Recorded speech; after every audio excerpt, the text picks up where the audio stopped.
Hello, hello, hello. Welcome to the AI Learning Lab. Happy Monday. Everyone excited it's Monday? No? No? Really? I had a crappy day today. You ever have those days where you're just fucking hiding from the world? Yeah, I had one of those. It happens. What are you going to do? Welcome everybody. This is the AI Learning Lab. We'll wait for some folks to get in here. And we'll get this party started. We'll get this party started. Yeah, yeah, yeah. Hello, Nicholas. What's happening? How you doing? Everyone, if you're new here, we talk about all stuff generative AI. And I answer as many questions as I can. So if you have any questions about AI, pop them in the comments below. I'll talk about these here URLs beside my head in a moment.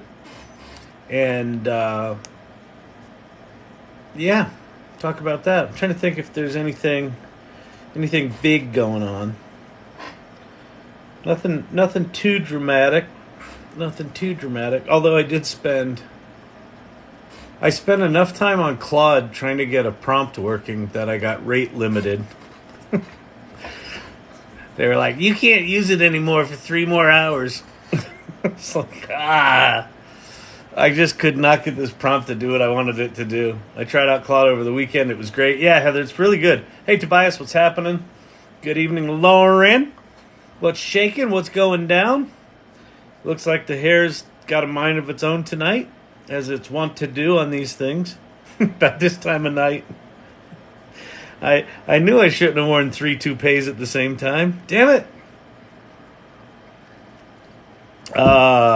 Good evening. Kelly from Tampa. I got family in Tampa, Florida.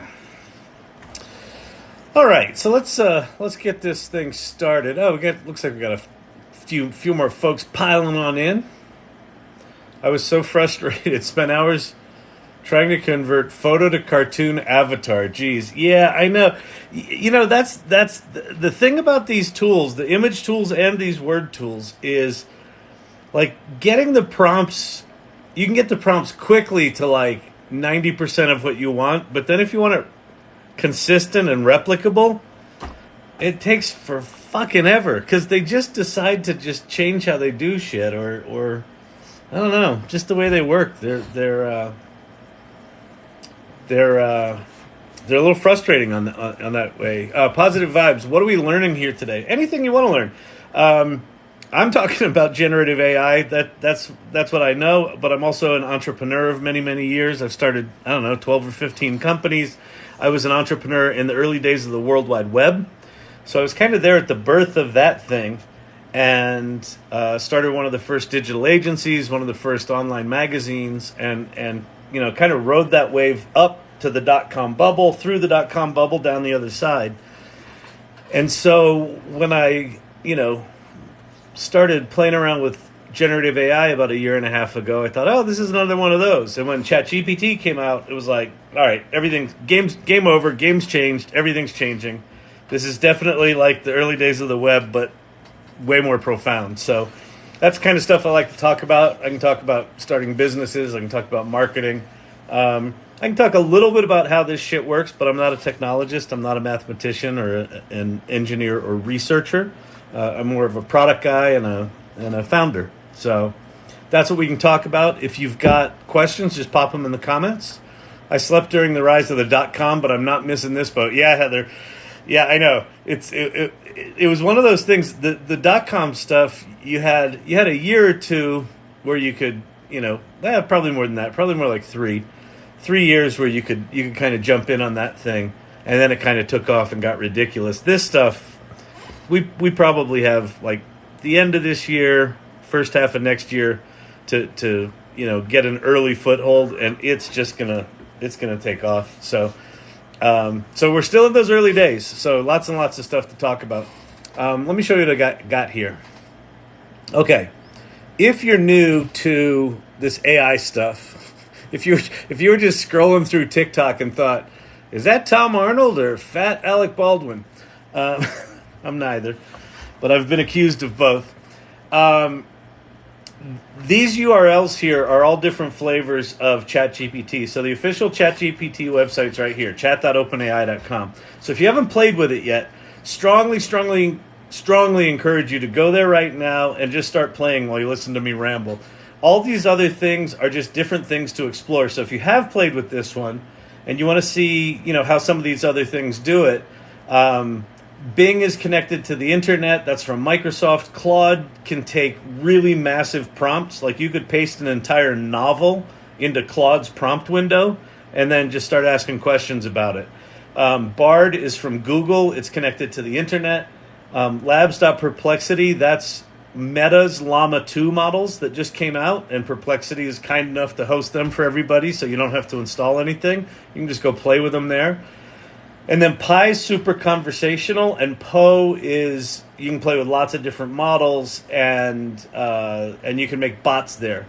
So all of these things are worth playing with. Feel free to take a screenshot and go grab that stuff. The other thing that I put out here is on the bottom. Those are a couple of the different image generation tools. Midjourney, in my opinion, is the best. Adobe Firefly is more commercially safe.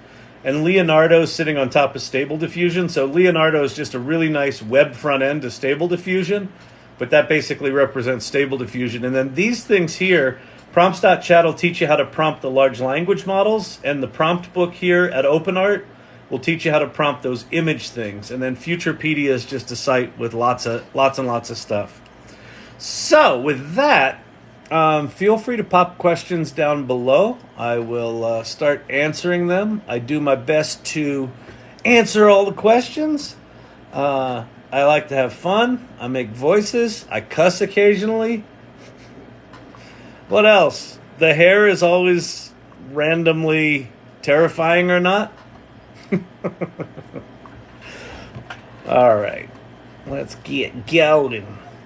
Let's get doing this thing, you know what I mean, Kyle? Kyle, I got a question for you. What are your qualifications? What are your qualifications? Do you have qualifications? All right. Let's see if I've got any qualifications here. Ba-da-bum, ba-da-dum, ba-da-dum. Aloha from Hawaii. Hello. Akarya Tantra. Nice name. Nice emojis. You got it working.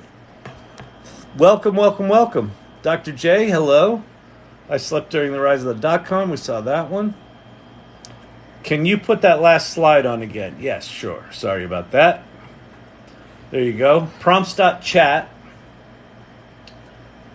OpenArt.ai/promptbook. That's a really cool resource. And then Futurepedia.io. And then these ones down below, Midjourney, Adobe Firefly, or Generative Fill within Photoshop is also really good. And then Leonardo.ai. Those are all ones that I think are worth playing with. And then if you want to join a community, I created a community called the AI Salon. So if you go to the salon.ai, there's links there to our meetup group. We meet every other week, and we have an online Discord server, and we have a LinkedIn group. So yeah, you can go do that. There's no cost for any of that. And I don't get paid for advertising all this shit.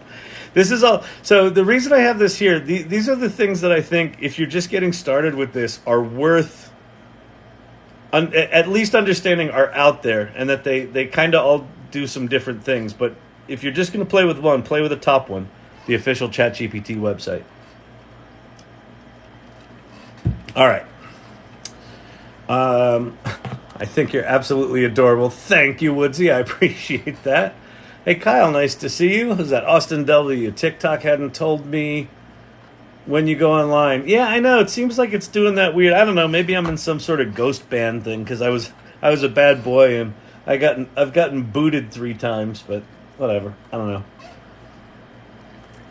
But welcome. What am I experimenting with? I am. Well, I've got a major pharma company who we do a lot of work with has said that they want to do 3 pilots with us in 3 different areas, 2 of which I don't know how we would pull it off, but I'm going to say yes to it because I think we can pull it off. But we got some stuff to figure out. So I'm kind of looking at what are the infrastructure options, right? Do we do Microsoft Azure? Do we do AWS Bedrock? I think it's called Bedrock. Is their machine learning platform?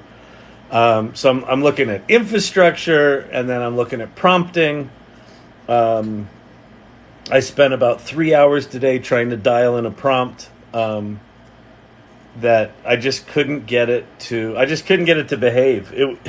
I would get it right, and then I would try a new one, and it would just be completely wrong. And then I would get that one close, and it was just, if you've played with these things at all and tried to get them to return consistent results, that is sometimes the challenge. Thank you very much for the roses. Very nice. I do appreciate the roses. I like a nice rose. They smell very sweet. Bonjour, Crypto Joe. What's happening? Geniuses have messy hair. Well, then I must be fucking brilliant.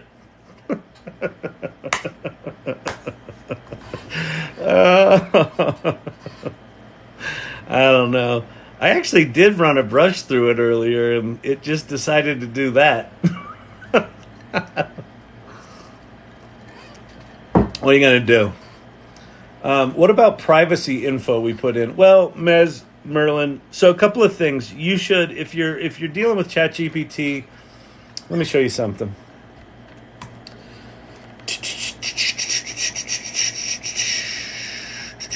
Okay, so if you're ChatGPT, go to your settings, and there's a thing called data controls. And if you go to data controls, you can turn off your chat history and training. So you're basically saying to OpenAI, don't train on this data. And turning off your chat history, that's when there was, I think it was Samsung. Some folks from Samsung, left things in their chat history, and they got hacked because of that. So this is kind of a safety feature here. So you can turn that off. If you turn that off, you lose your chat history. So there's also an export data feature here. So export the data before you turn off your chat history. But what I would also say is, if it's particularly sensitive information, like that can help. That can give you peace of mind. But if it's very sensitive stuff, don't do it here. Maybe do it on the OpenAI playground. So if you go to platform, platform.openai.com/playground. This you're sort of using ChatGPT directly from the base model. So this is kind of the API access. This is probably a tad more secure. I think it's the same basic terms of service though, but this might be good. And then the real safe thing to do, if you're really concerned about safety and security, is spin up your own server with a large language model like Llama 2 that just came out from Meta, that put that stuff in open source with a commercial license. So spin up your own kind of server, and then that way you're not sending anything anywhere. You're doing everything locally. And if you want to train these large language models on your own data anyway, then you'd probably be doing something like LangChain, where you're going to want to spin up your own instance of a server anyway. So. I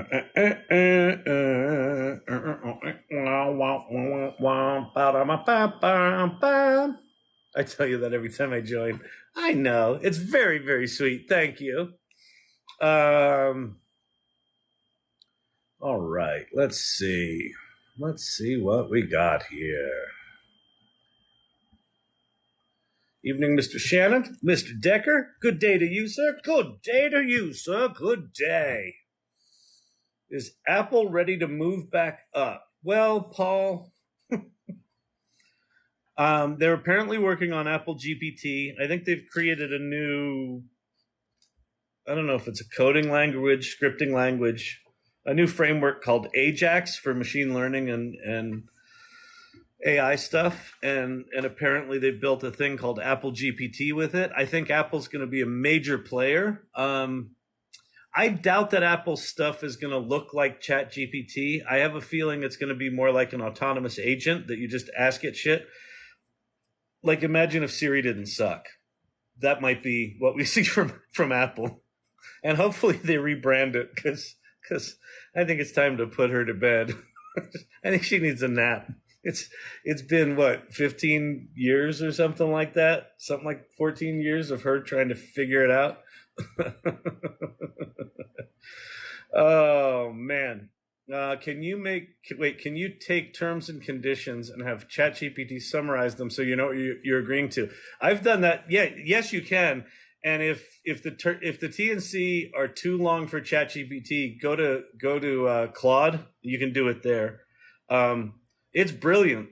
You just say, based on these terms and conditions, tell me what I'm agreeing to, and put the most important things I'm agreeing to in a short bulleted list, and it will pull the most important stuff out. It's really good for that stuff. These tools. They can be hit or miss when you're generating original stuff, but when it's analyzing a document and you're summarizing and doing things like that, they're really, really good. And it still blows my mind how fast it does it, right? You give it this big, long legal document and say, hey, what's in there? And it sort of spins for 20 seconds and then goes, squit. So, yeah, it's a really good use case, Crypto Joe.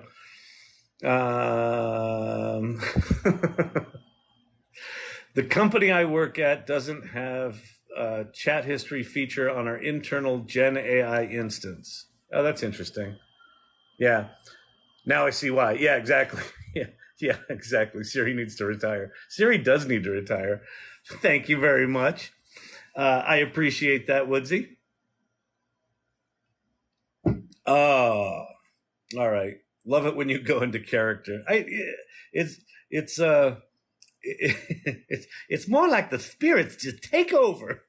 The spirits take over. They just take over. It's never really planned. I often think about, oh, what was that character I did? And then I can never remember it. So it's all just temporary insanity. All right. What do you think of the ChatGPT free app? Is it the best one as an AI tool? Well, I don't know which ChatGPT free app you're talking about. If it's the official ChatGPT app, it's pretty good. It doesn't quite have all the same stuff. Well, last time I used it, I haven't used it in a while. It doesn't have all the same stuff as the website. So I would just check some things the website's better for, some things the app's good for. One thing that the app has that not a lot of people are talking about is it's got Whisper voice to text in it, which is way better than Apple's voice to text. So if you want to do transcriptions and things like that and just sort of talk to ChatGPT, the app has that, and it's good. So that's worth doing.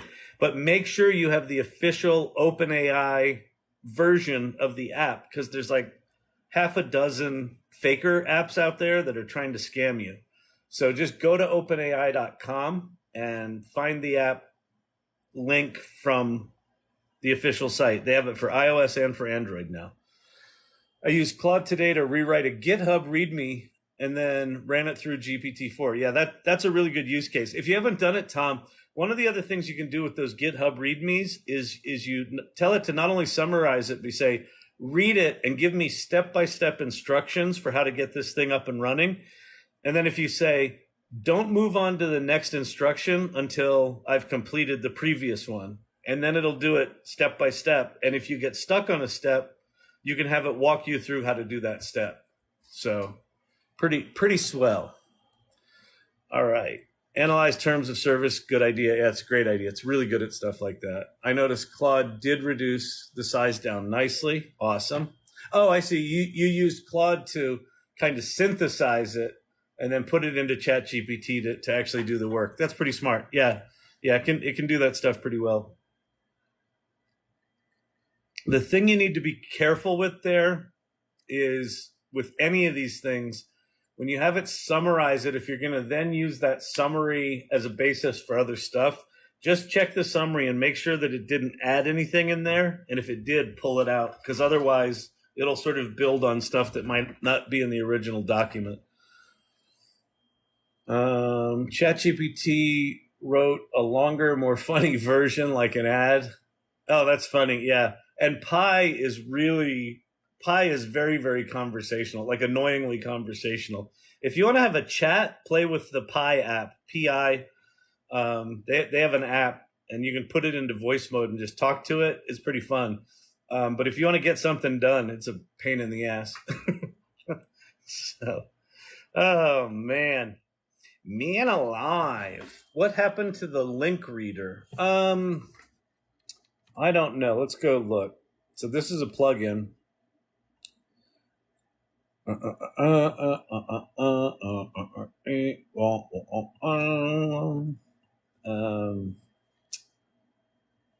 Link. Access link. Oh, there's a bunch of them now. Well, let's look up web. Web requests, Web 5 assistant.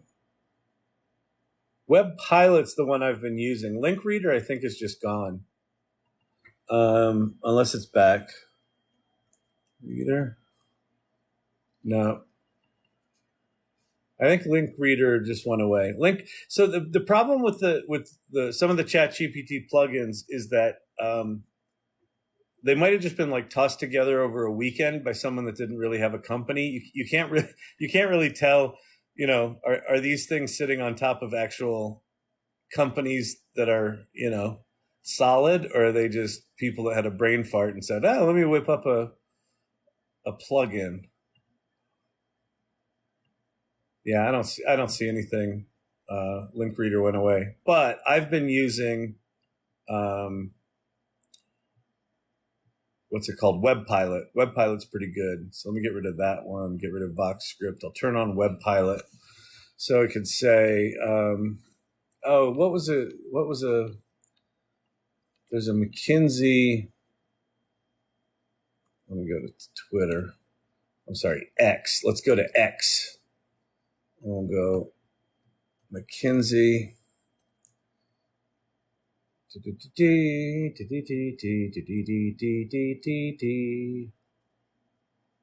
The economic potential. Where is it? Do you have a link here? Do you have a link? Here we go.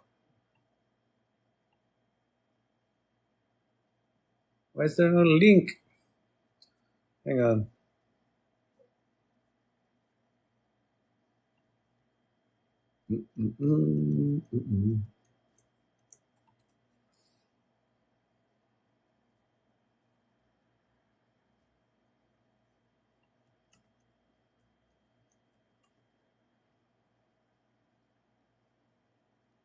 Here we go. Okay, so here's this McKinsey report on the economic impact of generative AI that came out August 1st. So I'm going to grab that URL. We're going to go back to ChatGPT, and then I'm going to say, please create a 10-segment tweet thread of this article. And then I'm going to paste in that URL. And then this should fire off that plugin, which it did.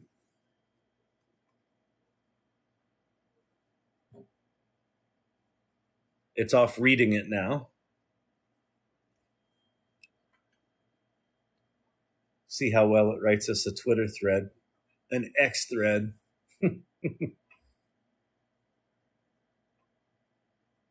Generative AI's economic potential, broad utility.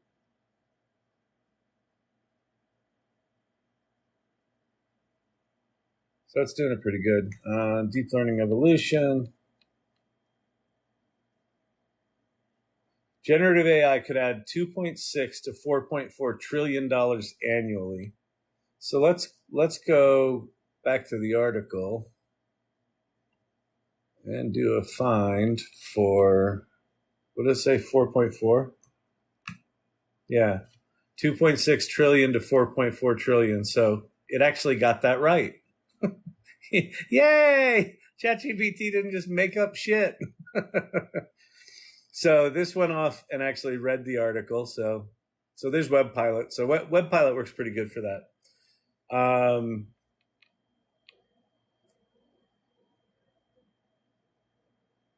Actually, you know what might be interesting is let's try Bard.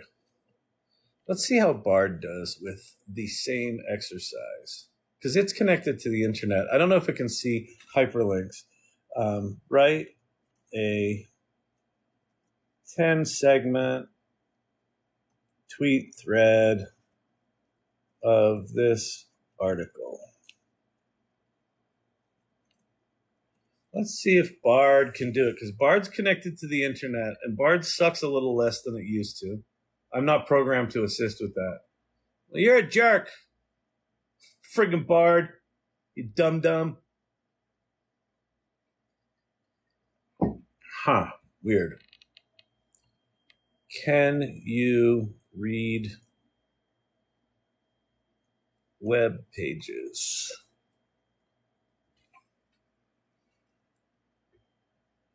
Yes, I can read web pages. Oh, I'm not programmed to write tweets. All right, so let's see. Summarize this article in 10 short paragraphs. This is funny, less than 140 characters in length. We'll see if we can fool it. Let's see if we can jailbreak old Bard to write us a tweet. Yeah, here we go.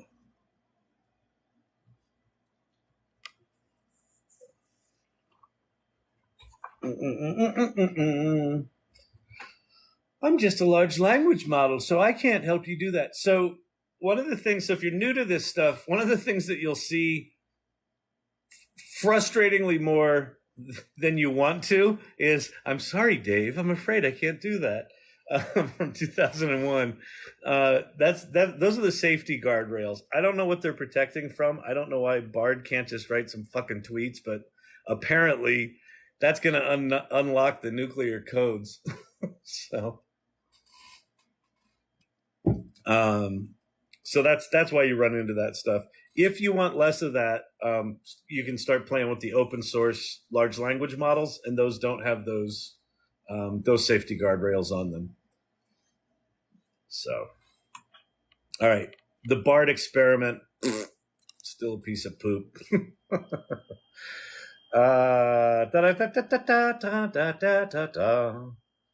You're on fire tonight. My hair's on fucking fire. My hair should be set on fire.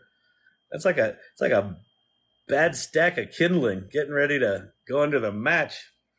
I'm a retired doctor. I don't know too much about AI. Here's the thing. You don't need to know much about AI. The thing about these things is we're at a new phase of the evolution of machine learning and artificial intelligence, where ChatGPT represents this inflection point where we're on the other side of it now, where it's just like a Google search box, right? When you use ChatGPT, it's just like having the Google search box there. You can ask it anything, and it can answer a surprising amount of things. And so, whatever your hobbies might be, start interacting with it. Just start playing with these things and play with it with your hobbies and do things like parlor tricks or learn enough about this stuff that you can help other people do things they want to do. You can start out really simple with what I call parlor tricks. Have it write you a song, have it write you a poem, have it, write you an itinerary for a vacation. Just start to get your head around using the English language almost like a programming language, where what it's actually closer to is it's almost like you've been given a really well-educated intern that's not very smart. It's a bit of a dum-dum. You got to tell it everything. You got to say, no, don't do that. Do it like this. Act like this. Act like that. But then tell me about, the 10 most significant events that ended World War II. And it'll do that because it knows it all. It knows everything. And so as an ex-doctor, it might be fun for you to throw doctory kind of stuff in there and see how it does. There's I was watching a TikTok, this was months ago, but this doctor, had heard about ChatGPT and said, well, let me go in and he gave it a case, a patient, a diagnosis or, a set of symptoms, and it got that right. And he said, okay, that's interesting. And then he gave it a really difficult case and it got that right. And then he gave it the most difficult case he'd ever had, the most sort of complicated, nuanced case he'd ever had. And it got it right. And he's like, oh my God, this is amazing.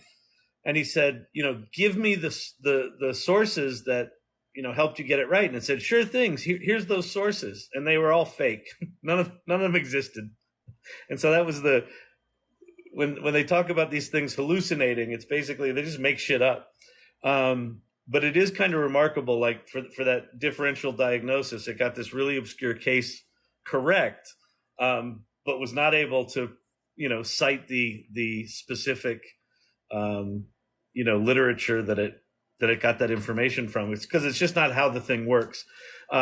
There are companies right now building systems that are getting better at providing those citations. And if you play with these tools that are connected to the internet, like Bing and Bard are both connected to the internet, they do provide references for some of the things that they provide to you and that you can actually go check. So some of these do, some of them don't, but all of them will confidently go, here you go. Here's your sources. So just make sure you check that stuff. I'm using ChatGPT to write songs. When will it create actual music? So there's a bunch of projects right now. I don't remember what any of them are called because I haven't played with them. Let me see if I can find some other ones. There was a new one that just came out that looked pretty good. And then I think Meta just came out with one too. Text to music. Audio DM2. So here's...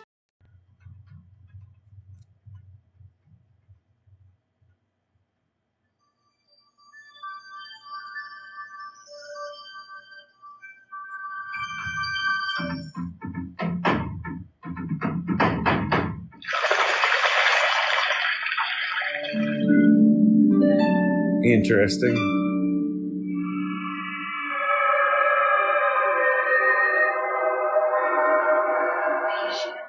So this is the latest and greatest. This one came out yesterday.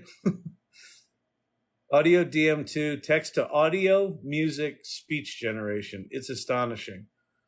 And then there's the Hugging Face models there. Then you've got Meta's. What's Meta's called? Let me see what Meta's is called. Meta's is called Music Gen. Is it Music Gen? Yeah, Music Gen.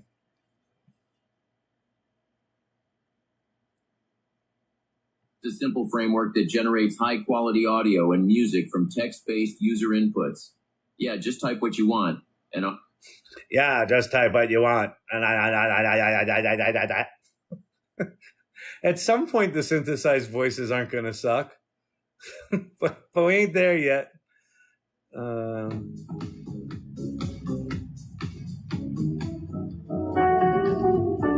August 6th, Meta also just unveiled AudioCraft. That's not too bad.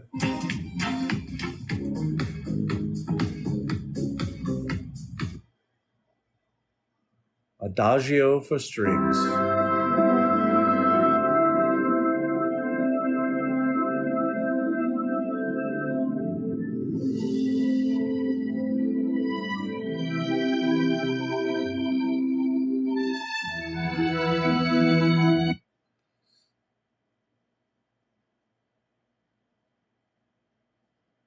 AudioCraft. All right, Meta's AudioCraft, and then DM2. are the two kind of most recent ones. There's a bunch out there. Go to futurepedia.io, and then just look up the music tools here. There's a ton of them. There's one out there called SoundDraw, which is kind of a loop composer. It's not, generating waveforms. Like all the waveform stuff is, very artifacty and a little janky right now, and they tend to only do 30 seconds or 60 seconds. SoundDraw does full length songs. You can specify the length of the song. You can specify moods, things like that, but it's just assembling loops. So it's not as sophisticated. But Futurepedia will have a fair amount of that stuff.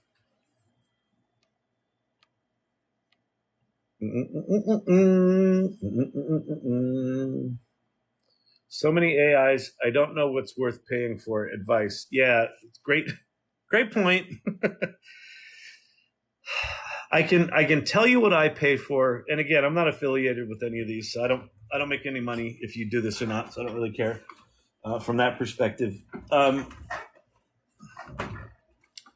I pay for ChatGPT, so chat.openai.com. You don't really need to do that anymore. You've got Bing that's free. You've got Claude that's free. You've got Bard that's free. You've got Pi that's free. There's a fair amount of things at Poe that are free. There's some that are paid for, some that are free. So you actually have a lot of free options when it comes to the large language models. When it comes to image generation, I pay for Midjourney. I pay for the lowest level of Midjourney, which is like $10 a month. I pay for the lowest level of Runway ML, the video generation stuff, and it's cheap on a monthly basis. I think it's $10 as well, but you don't get very much. You can't make a lot. So the video ones get pretty expensive if you want to make a lot of video, if you really want to play with that. So ChatGPT I pay for. The reason I pay for ChatGPT, it gives you access to code interpreter, to plugins.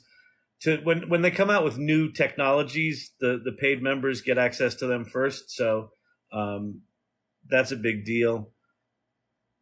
At some point, Claude's probably going to go subscription.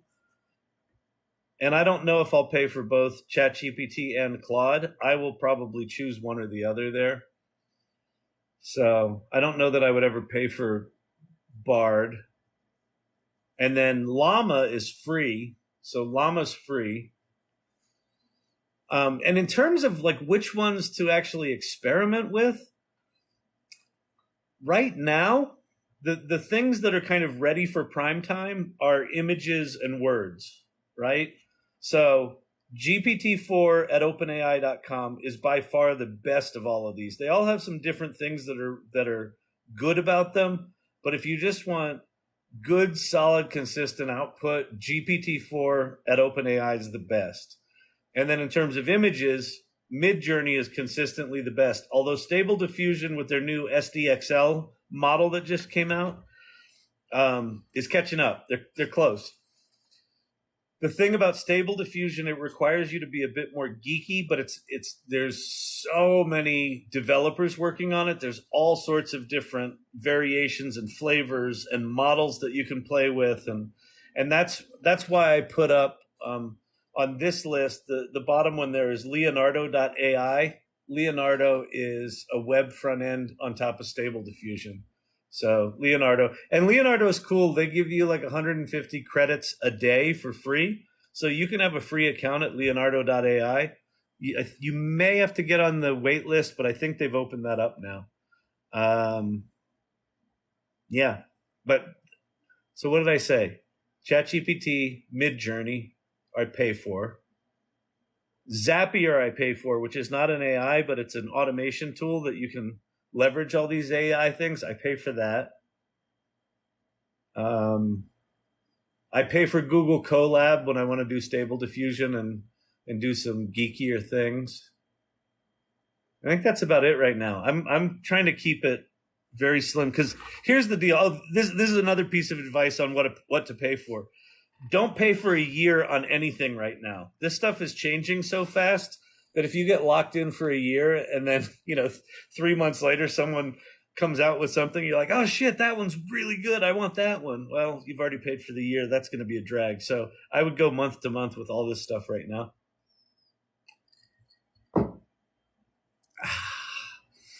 All right. Alternatives to Link Reader. Web Pilot. Web Pilot, good sir, is this 3.5 or 4? When I was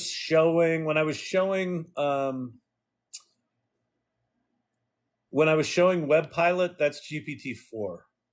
So GPT 3.5 is super fast. Generally, how you can tell is if it's ripping fast, it's 3.5. So like, write me an iambic pentameter epic poem about a chubby dog. So see how fast that's going? Generally, that's GPT 3.5 super fast. GPT-4 is slower but more powerful. And then if you're doing things like code interpreter or plugins, that has to be GPT-4. Or it doesn't have to be, but that's the only place it's available. Ba-da-ba-ba-ba. Anyway, to get it to post the tweets. No, not right now. Not right now. Again, all these things, understand that the current state of the art, give it a little bit of grace. So these are the most powerful tools ever put in the hands of mere mortals. So we're starting from the baseline is very high in terms of what these things actually do.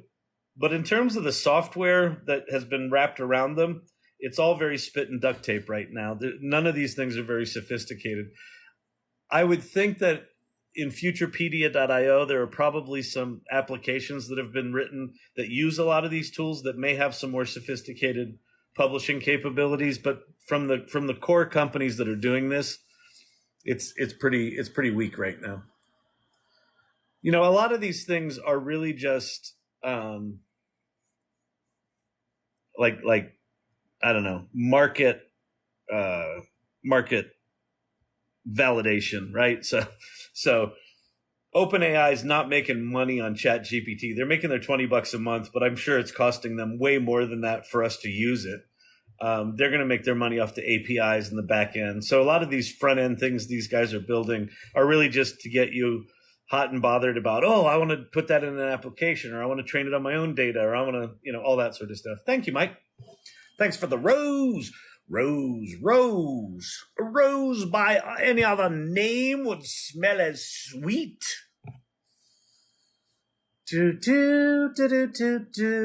What?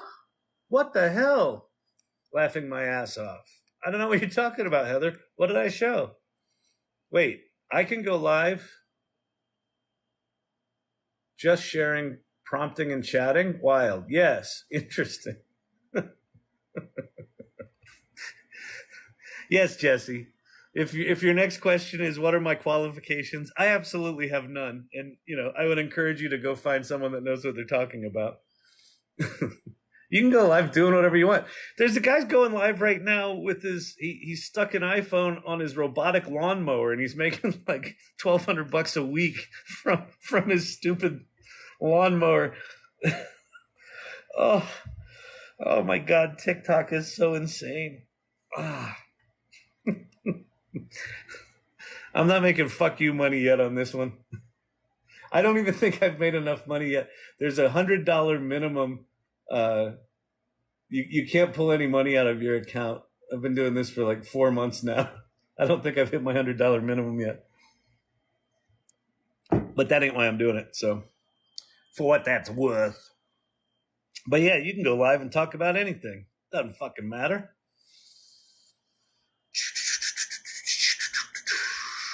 All right. Tweets don't have a character limit anymore. Really? At all? Is that true, Crystal Archie? Or H-E? H-E? Atchie? Crystal Atchie. H-E. Achi. Feels like there's an R missing from your name. Love it when it says inappropriate messages. Can't write, and it's like recipes. Yeah. You can bypass safety guardrails by using slang.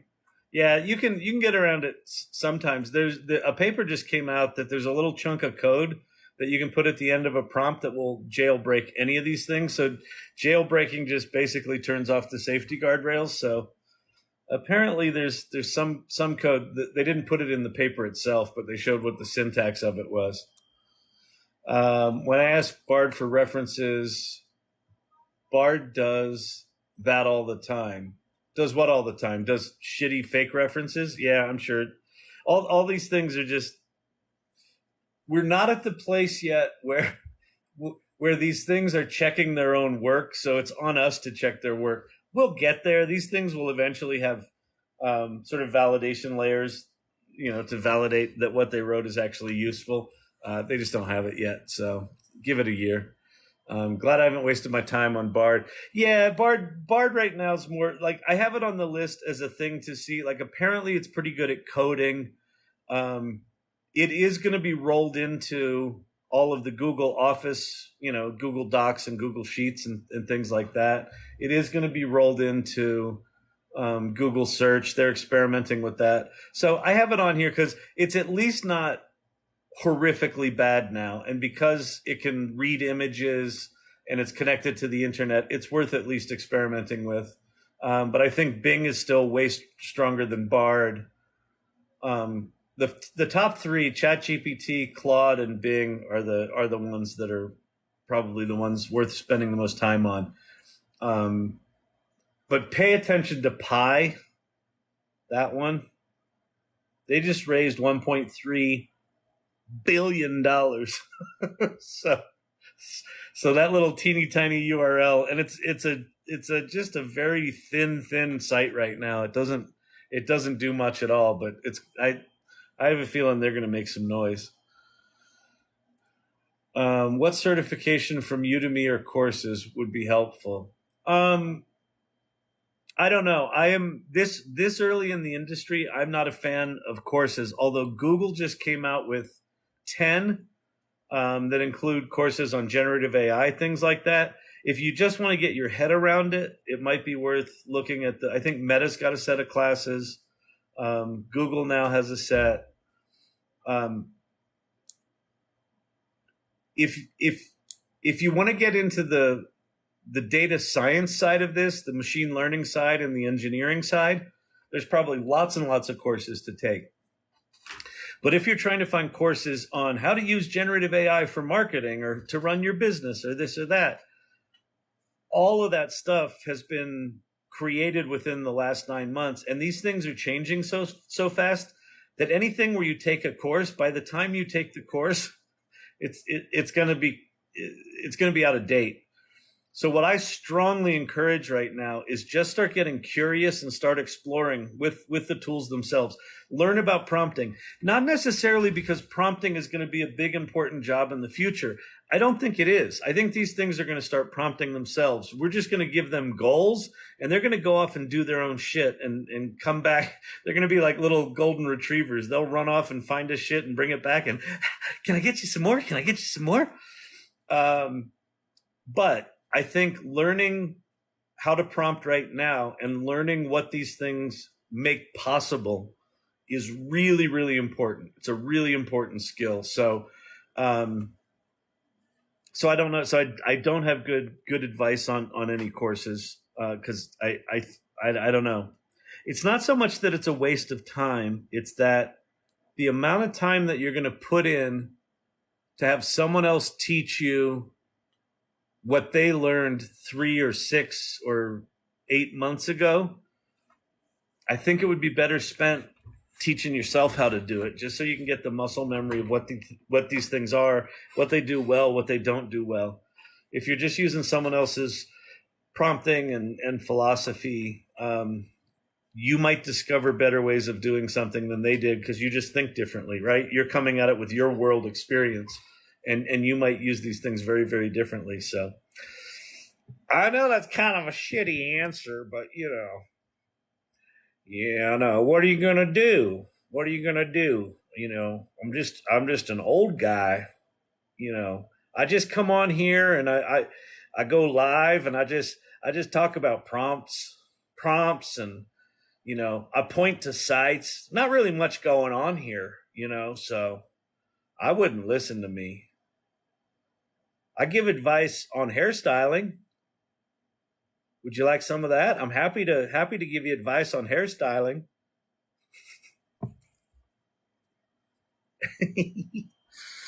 All right.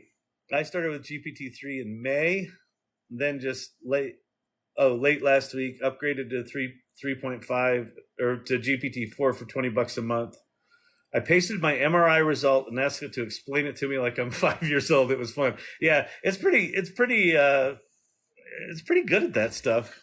It's amazing. Dude, I have that shirt. I wore it a lot before I figured out it's skulls. I know, I like the skulls. Aren't they cool? Why not wear skulls?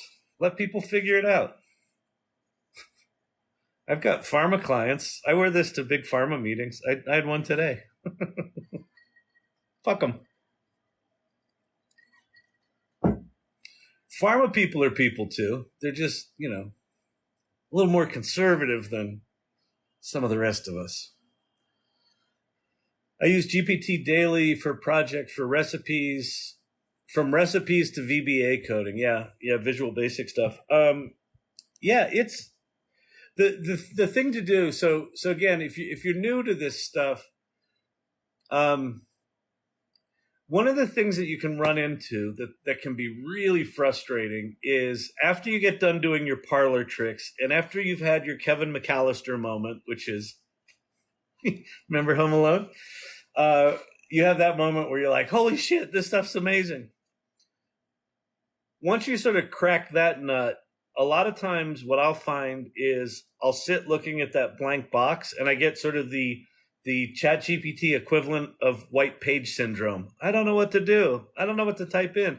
Like if you've got a box that can do anything, it's like, well, what do I do with it?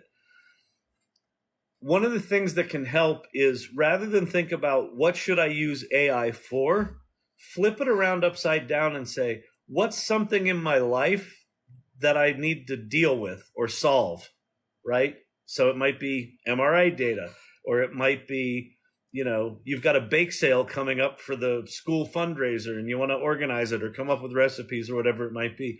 Pick a project either for yourself or for someone else or for work, and then say, okay, you know how you would solve that problem.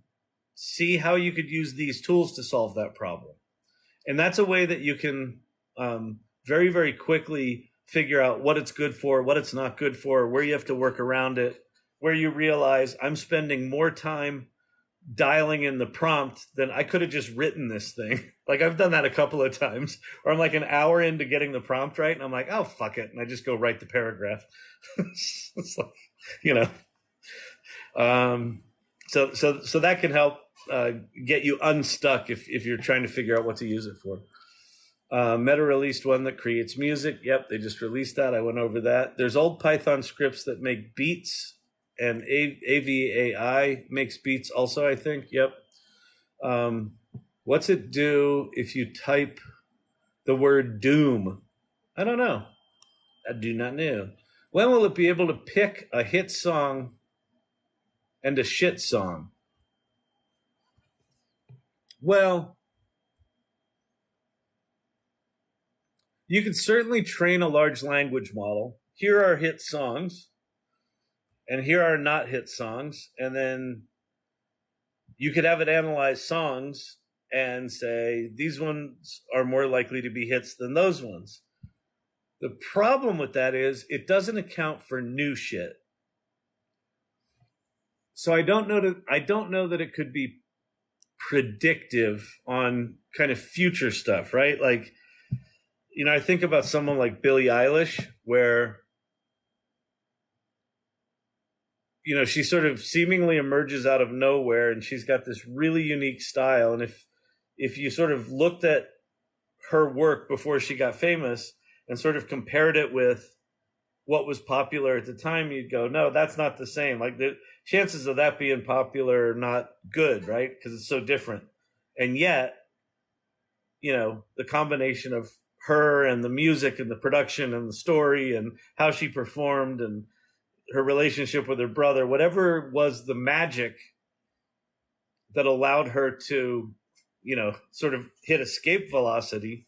I don't know that AIs are going to be able to predict that, but I suppose they could predict it as good as, probably mathematically about as good as an A&R person could.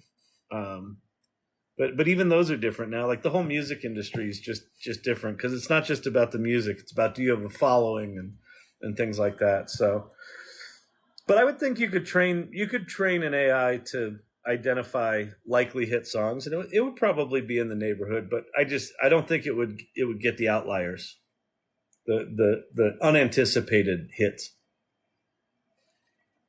because that's just human beings being weird. Like what makes something popular? Why does that movie a hit and that one not a hit if they're almost identical and they have similar kinds of stars? I don't know.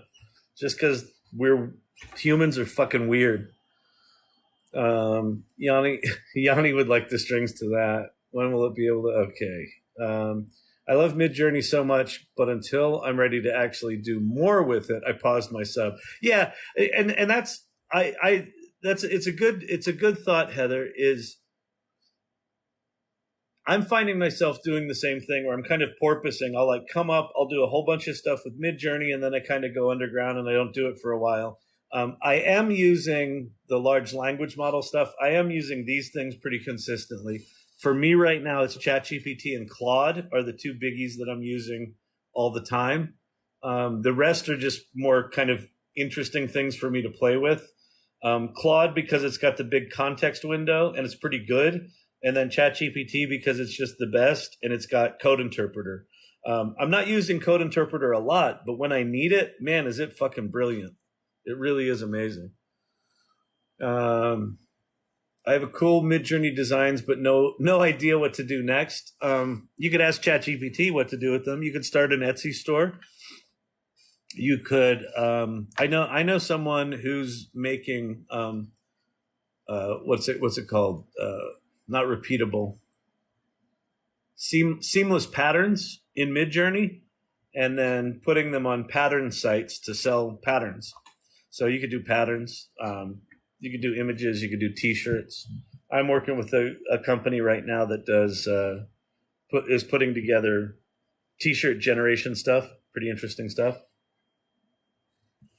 You could also just take the images if you like them and go to a print-on-demand company and just get a mug. So, all right. Are the image ones free though? I thought they were capped at 5 to 15 images a day. Yeah, they are. What do I have up here? Leonardo's 5 to 15 a day. Midjourney you have to pay for, absolutely. Firefly you have to have a subscription with. What's that one called? There's one that is truly free that I can't figure out how in the hell they're doing it for free. Blue Willow. Yeah, Blue Willow. You have to build stuff in Discord just like Midjourney, but it's free. So do you /Imagine? I think it is Imagine.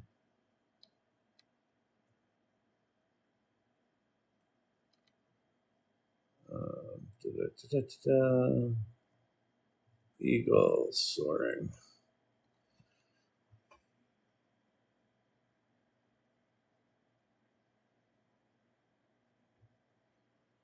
Oh, that's interesting. Now they're saying so Blue Willow is free, but they're saying support us with any amount you can. Just type /subscribe. So Blue Willow's free. There I just typed eagle soaring.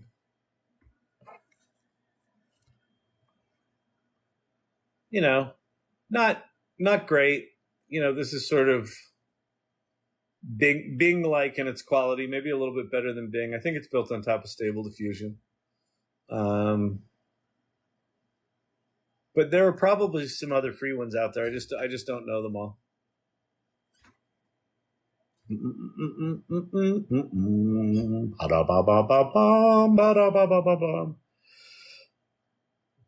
Ashley Smith. Babylon has been fired. The world is in danger. 87 seconds till doomsday. That's good. Very good, Leonardo. Yeah, Leonardo's quite good. It's just good interface. It's a little complicated. All these things are a little complicated right now, but if you want the power, you need some interface in there. Firefly Beta is part of Adobe Creative Cloud sub. Yep, that's correct. Where to get Web Pilot? Okay, so and I think you just said you just upped your subscription to GPT Plus. So if you want plugins and if you want Code Interpreter, and they have this new thing called custom instructions, you have to be a ChatGPT Plus member, and then under GPT-4, you'll see those extra things. But notice they say beta. You actually have to turn these on. So what you do is you go to your settings, and then within your settings, there's beta features, and you actually have to turn them on. So custom instructions, plugins, and Code Interpreter. And then you'll see them there. And custom instructions is kind of fun. So I'll show you here. So once you enable custom instructions, you have sort of what would you like ChatGPT to know about you, and then how would you like it to behave? So you could put in here, you're a marketing manager, and I want you to, only write SEO optimized copy or whatever it might be. But you can have some fun with it. So this is one I wrote. I'm a master thespian and a pompous ass. I have a large vocabulary, and I relish sounding smarter and more dramatic than people around me. And then no matter what anyone asks, start out with a pretentious statement that draws from the plot of a classic Broadway play. Follow up with a declarative statement with an article formatted using Markdown, complete with title, subtitles, and bulleted lists, no matter how trivial the question is. So I can turn this on and save it. And now, no matter what I type into ChatGPT, it's going to respond as this pompous ass actor. So I'll say, why are fire hydrants red? I don't think they are anymore, but they were when I was a kid. Oh, the vivid hue of the fire hydrant, reminiscent of the sanguine curtains of the proscenium of Arthur Miller's Death of a Salesman. Just as Willy Loman's shattered dreams are painted with strokes of tragedy, so too is the design of our urban landscape marked with the intention and function. The red paint of fire hydrants, a chronicle of necessity and recognition. The birth of a color. So that's kind of fun with custom instructions. And no matter what I ask it, and if I, however many chats that I do, it'll always respond like that until I turn that shit off, which is fun until you forgot you had it turned on and you try to do something in front of a client. I've done that before. That was pretty funny. All right. Where do you see AI taking us in 10 years? Any idea? I don't. So, I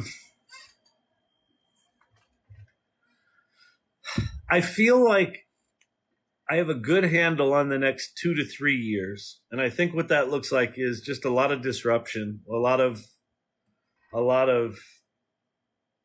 disruption in business, disruption in jobs, a lot of displacement. I feel like 5 years, things start to normalize, but they normalize in a way where we've got these tools that do all of the mundane shit of today for us.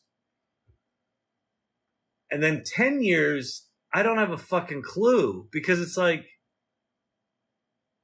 what do we do if these tools take all of the complicated parts of society, from insurance claims to filing taxes to building websites to coding games to making movies,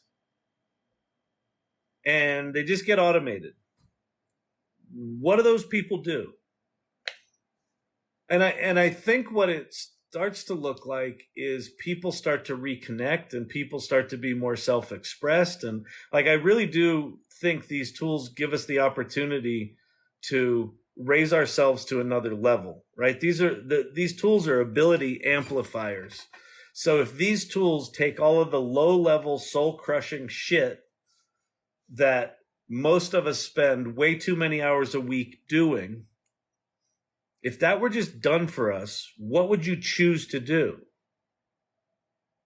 That could look pretty compelling and interesting, right? It could look like the world's a lot less fucking stressed out.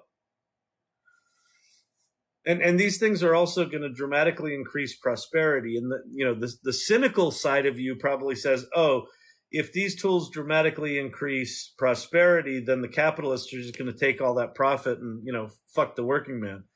But I think it's going to be a profound enough gap that you're going to have to deal with the people that are displaced. And then, so if you redistribute some of the delta of that new prosperity back to the people, and these tools do all the main mundane shit, then what do people do? I don't know. People want to contribute. They want to connect. They want to make a difference.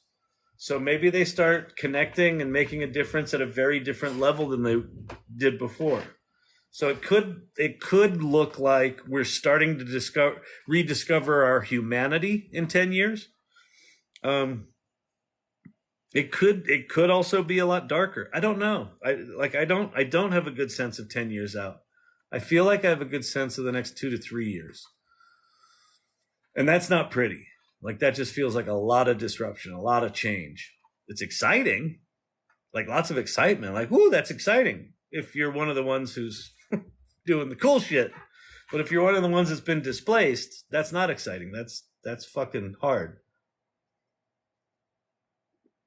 And then 5 years, I feel like we start to see new kinds of jobs emerging at a pretty good scale, where displaced people are stepping into new kinds of work.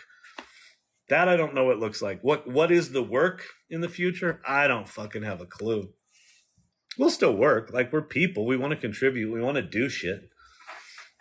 I don't think that, like, if these tools just start doing all the mundane shit, we all just stop. Like, it's just not in our nature, right? We'll keep improving shit and doing shit and contributing, but we just might contribute on a very different level. Maybe there's a lot more live music, right? Maybe all the streaming services and all the automated music generation, we don't need to listen to recorded music anymore because everything's personalized. Maybe that drives up demand for in-person concerts. Maybe that goes up. I don't know. It's a really good question. When the bard failed. Well, the bard of Avon stepped upon the circle in the square, attempted to make words, and indeed what emerged was word salad.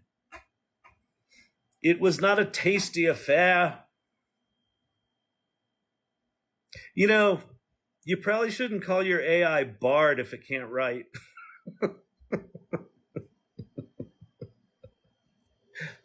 Just saying.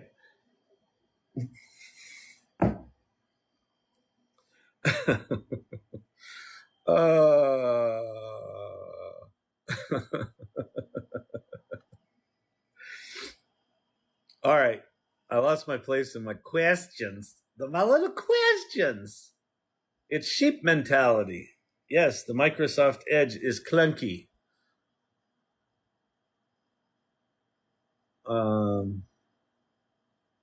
Wait, the Microsoft Edge link was hokey because it takes you directly to the Discord AI. Is that for Midjourney? How do you style your hair? With apparently something about Mary kind of vibes going on there. I normally just put some product in it and run a brush through it and I'd leave for the day. But by the time I come to these lives, all the glue has broken, or some of the glue has broken and some of it hasn't. So the stylings this time of night are pretty cray cray. Yeah. Oh, those are cool.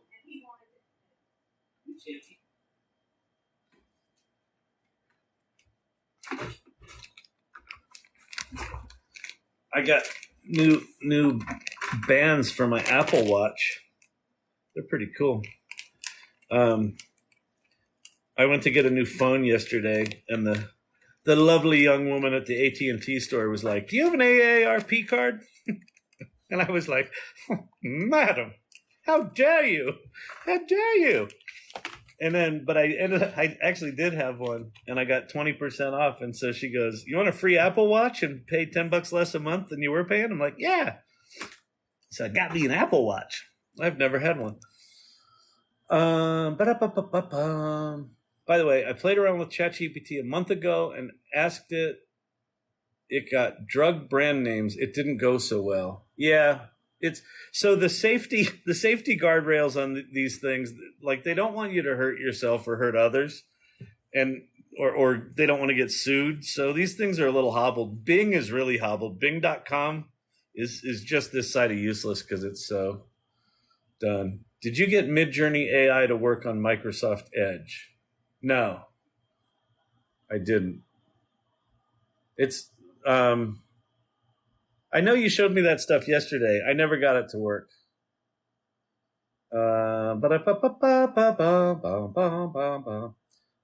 Sorry, I'm trying to figure out where my questions are. Where was I in the questions, people? Where was I? Oh, okay. These I did. Beta. I can't make 50 cents. Skee ball tickets. TikTok is totally skee ball tickets. TikTok, those skee ball things.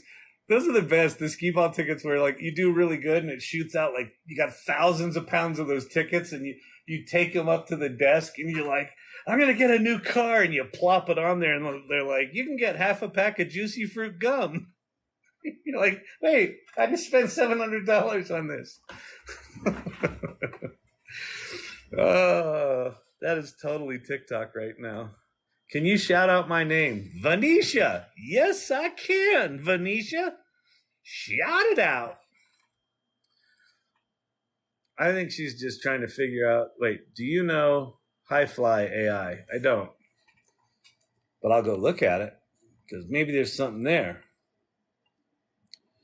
Highfly AI. Highfly.arrow is a leading wet lease specialist. What? What is a wet lease specialist? Fleet management. I don't think that's what you're talking about. Highfly. I don't know. You're going to need to give me a URL because I'm not seeing Highfly AI anywhere. So no, I do not. Wow, I just found the ChatGPT 4 plugins. Wow. Yeah, there's like 800 of them. Firefly, here's the thing about the GPT 4 plugins. Most of them are crap. Like WebPilot's good. There's one called Prompt Perfect that's good. There's one called Stories, which isn't bad, it creates a little kid's book. But there's 800 to play with. The thing that is really impressive is Code Interpreter. So Code Interpreter, when you go to that, there's a little plus button next to the prompt. You can upload a file. So you could upload like a CSV file, and then you can just start asking ChatGPT to analyze it and tell you what trends are in it and tell you what's interesting about the data. And it does all this crazy stuff. So play around with Code Interpreter too. 100%, 100%. Heck, I'm learning stuff in these TikTok lives. You see? I'm going to TikTok University. Professor Shannon, how can I help you?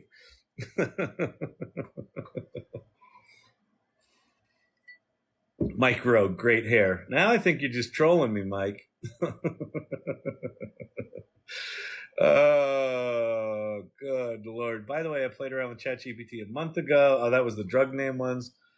Napster, never think of a song to get. Yeah, exactly. Resume writing and rewriting is on point. Haven't refreshed a resume in 20 years. ChatGPT result. The bear giving me the dangly lights. The dangly lights make me happy. That's my favorite of those little bits, the NPC bits. I like the lights. I like the lights. I'm wearing a hat. I'm wearing a hat. I like the lights. We can turn this channel into that if you want. Should I give twerking lessons? No? All right, fine. We'll keep doing AI. It's up to you. How do you style your hair? I admit it, Kyle. The Microsoft Edge link was hokey. Yep. When do you think GPT will be able to reference past conversations? I think we'll see that relatively soon. So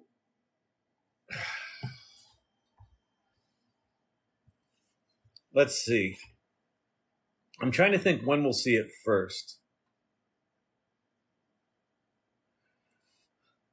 It sounds like Microsoft Copilot's not going to be. I don't think they're going to release that until 2024. And if that's the case, then I think Bard's behind them, so we won't see it in Bard. I think when Copilot and Bard both launch in the Office suites, you're going to be able to reference your own data, and then I think a feature on top of that will likely be that you'll have memory of past conversations. ChatGPT. See, I was more optimistic about ChatGPT innovating with that kind of stuff until they pulled access to the internet out and haven't replaced it. Like, it's been out for like 5 weeks now. I think OpenAI right now is dealing with a lot of. They're trying to stave off a bunch of lawsuits from publishers that are like, cut us a deal where you pay us a big chunk of your revenue, or face the wrath of our lawyers. I just get the sense that OpenAI is a little distracted right now.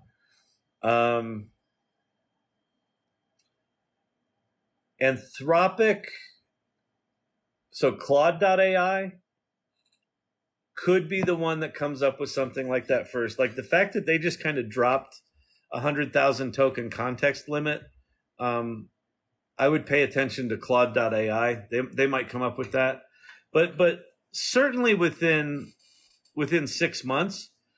And then, depending on how geeky you are, Mark, you can do that right now with LangChain. So LangChain, you can embed your existing conversations into a vector database and create your own memory system. It requires you to be a bit geeky, but if you just go hang out on Reddit, and where people are talking about LangChain, and you could probably find a project where 90% of the work's done. It's probably just sitting in a Google Colab notebook, where you just hit the play button. So, yeah. How do I do this? Oh, I see. Oh, that's cool. I'm looking at my new little watch straps. They're pretty sexy. They're pretty slick. All right, moving on. This isn't about my watch straps. It is when you have ADD. Squirrel. What's the best AI for duplicating my voice for videos? 11 Labs right now is pretty good, although I just got a new phone. I just got an iPhone 14. So in iOS 17's beta, in accessibility, there's a thing called personal voice. So built into the iOS 17 operating system for their modern phones, I assume it's probably 12 up, maybe 13 up. they give you like 150 phrases to repeat, and then they synthesize your voice, and you can start responding to people with your voice, but just with text. So you type in text, but it'll convert it to your voice and send it. I don't know how good it is. I haven't seen a review of it, but that's one of my next projects, is to use Apple's voice synthesis to see how it is. I have a feeling Apple's going to be really good at this shit. But 11 Labs right now is probably the one that is kind of the best recognized for doing the synthesized voice well. I don't know if you can do your own voice on D-ID. I don't think you can. You can import an 11 Labs voice that you did.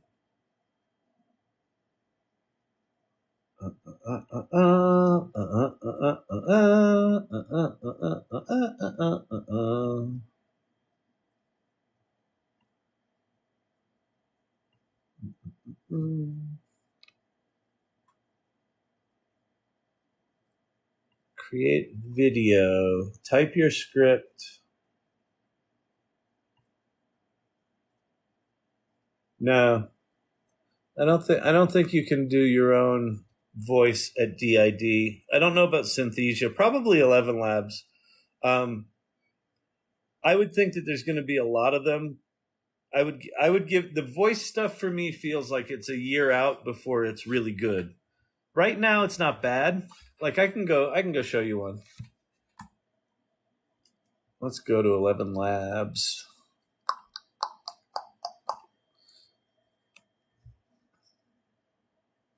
So it's 11labs.io, and you basically upload a recording of yourself talking. And I tried to have ChatGPT write me a script of different, phonetic sentences that would be good for training one of these. I don't think it did a great job at writing that script. So there's probably some things that I did wrong that if I'd done a little more research, I could have done better. But let's see. This is in a world where brains were bytes and wisdom was Wi-Fi. I'm the all-knowing simpleton who's downloaded the entire universe into my noggin. But where do I plug in the toaster? So this was a little phrase that I had ChatGPT write the other night. So I've got two different versions of me. I've got the normal version and the bright version. So the normal version was me just kind of talking like I'm talking now. So let's generate it with that one. In a world where brains were bytes and wisdom was Wi-Fi, I'm the all-knowing simpleton who's downloaded the entire universe into my noggin. But where do I plug in the toaster? Right. And then I have the bright version. So that one kind of sounds like me as I talk now. A little more monotone and, doesn't have inflection and all. That's the stuff that needs to get better. But this is the bright version. So I talked a little more like a Pixar. Where brains were bytes and wisdom was Wi-Fi, I'm the all-knowing simpleton who's downloaded the entire universe into my noggin. But where do I plug in the toaster? So not bad. Little monotone. Doesn't quite have the emotional inflection or cadence shifting where just the pacing is still weird. But I would think that within a year, this stuff's going to be pretty indistinguishable, whether it's Apple or it's 11 Labs or one of these other companies. But these guys are probably the ones to play with right now. That's the other thing to the other thing about anything you do right now is don't get married to any given technology. This stuff's changing so fast. Like, think of everything for the next year is just a big fucking experiment. You can't fuck it up, right? It's just an experiment. Just learn. Just get curious and explore and play with this shit and play with Midjourney and play with that thing and find a free thing and then use another thing and realize, oh, that thing's really shitty, but oh, that thing's really good, but no one's talking about it. Why is no one talking about it? I don't know. Maybe you discovered a gem. Like just throw all the pasta at all the walls is my strong advice. And again, that goes back to that thing about, is there a good course for this stuff? don't worry about courses. Like if you really need to take a course to get up to speed, do like the 10 courses that Google just put out. Go do those because they'll be decent. But the real learning is in learning how to apply this stuff and learning how to think about it and learning how to experiment with it. Because it's just all going to change. It's all going to change. Like a year from now, it's going to actually be fascinating to see. I went back, so I've started putting the recordings of these lives on YouTube, which that's the URL for the YouTube channel is AI Learning Lab -TT on YouTube -TikTok. And I went back and I looked at some of the early recordings of these. One, I was a bit tubbier, and I know that that's tubbier. Well, you're tubby now. I was tubbier. So I was tubbier, but like this list only had chat.openai on it. It only had one, and then I added Bing, and then I added Poe. So then for like 2 months, I had 3 of them, and now I've got 7. It's going to be fascinating a year from now what's on this list. Wild, wild, wild, wild. Wild times. I have oodles of original artworks. Can I upload an image and have an AI tool write a description? Yes, you can, Firefly. So a couple of ways you can do that. Let's go play with that because that's actually a pretty cool project. So you can do it in Midjourney. So let me go. Oh, someone's doing some cool artwork. This is in the AI Salon. So if you go to the salon.ai, we've got a meetup group and a Discord group. And then within our Discord, you can do Midjourney images. So if in Discord where you've got Midjourney, you type in /describe, you can drag and drop an image and it will write you a Midjourney prompt for that image. So let me go grab.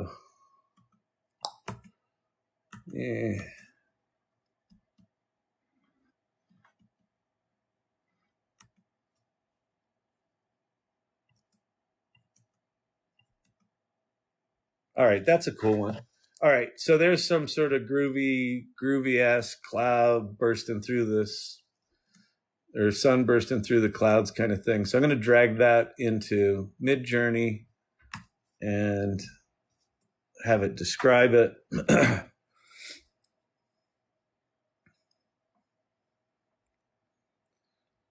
And then the other 2 places you can do this. So Midjourney describing images is going to give you prompts, right?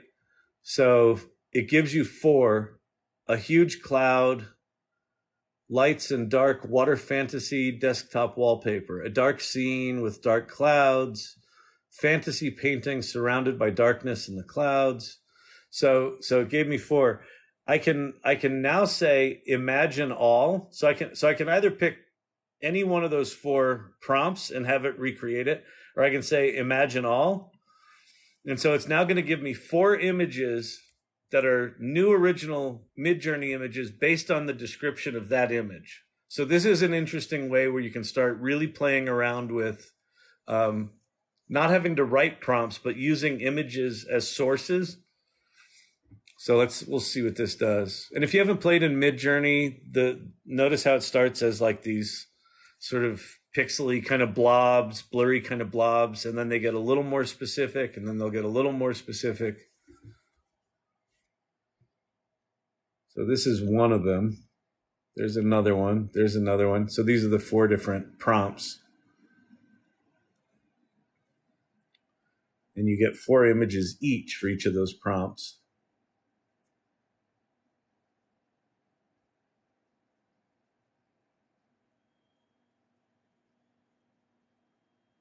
Oh, these are cool. Look at that. This is a cool one with the lightning and the little city down here. And then this one's super layered. That's cool. These are actually all pretty cool. Everything's over kind of like fiery lava.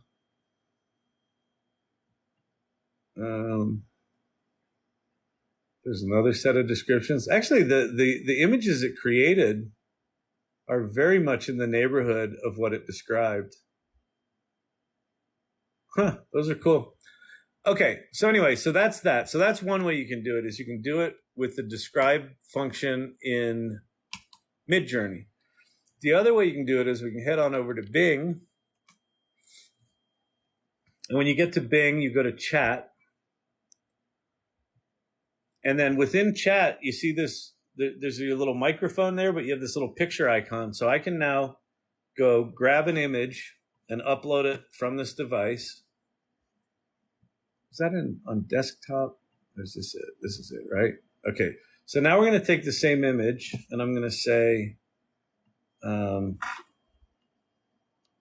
please write 5 inspiring ad headlines. Add headlines that will be placed on this image for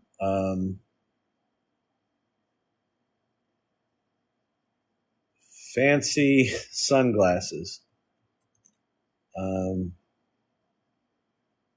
Reference what's in the image in the headlines. That's a really shitty prompt, but let's see how good Bing does with it.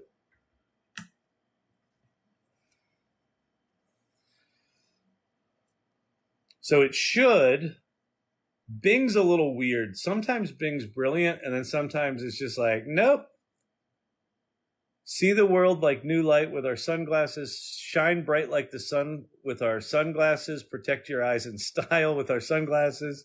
Get ready for summer. Experience a new world in a new way. And then it also gave us, it just went ahead and generated some sunglasses images. Let's try it again. Let's upload that same image. And then we'll say, please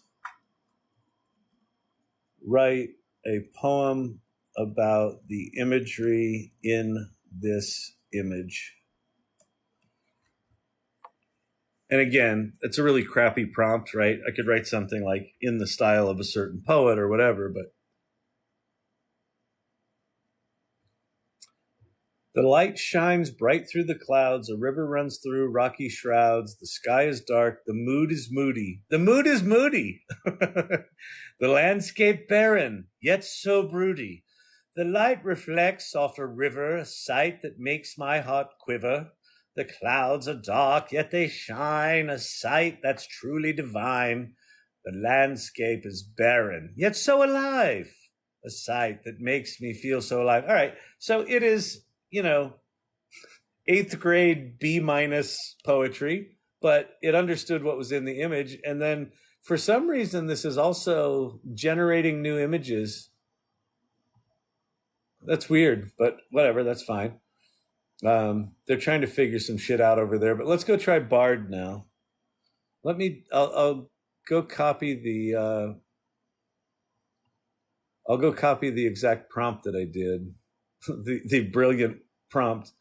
Write a poem about the imagery in this image. Let's go to Bard.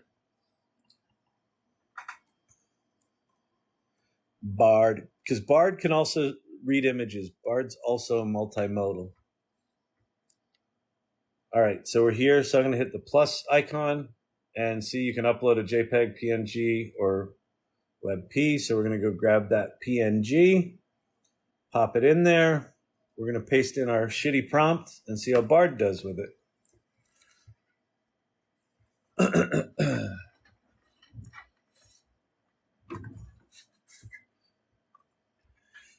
A cloudy sky, a light that shines, a hope that flickers through the rains. A world of gray, a world of gloom, a world that seems to have no room. That's actually pretty good.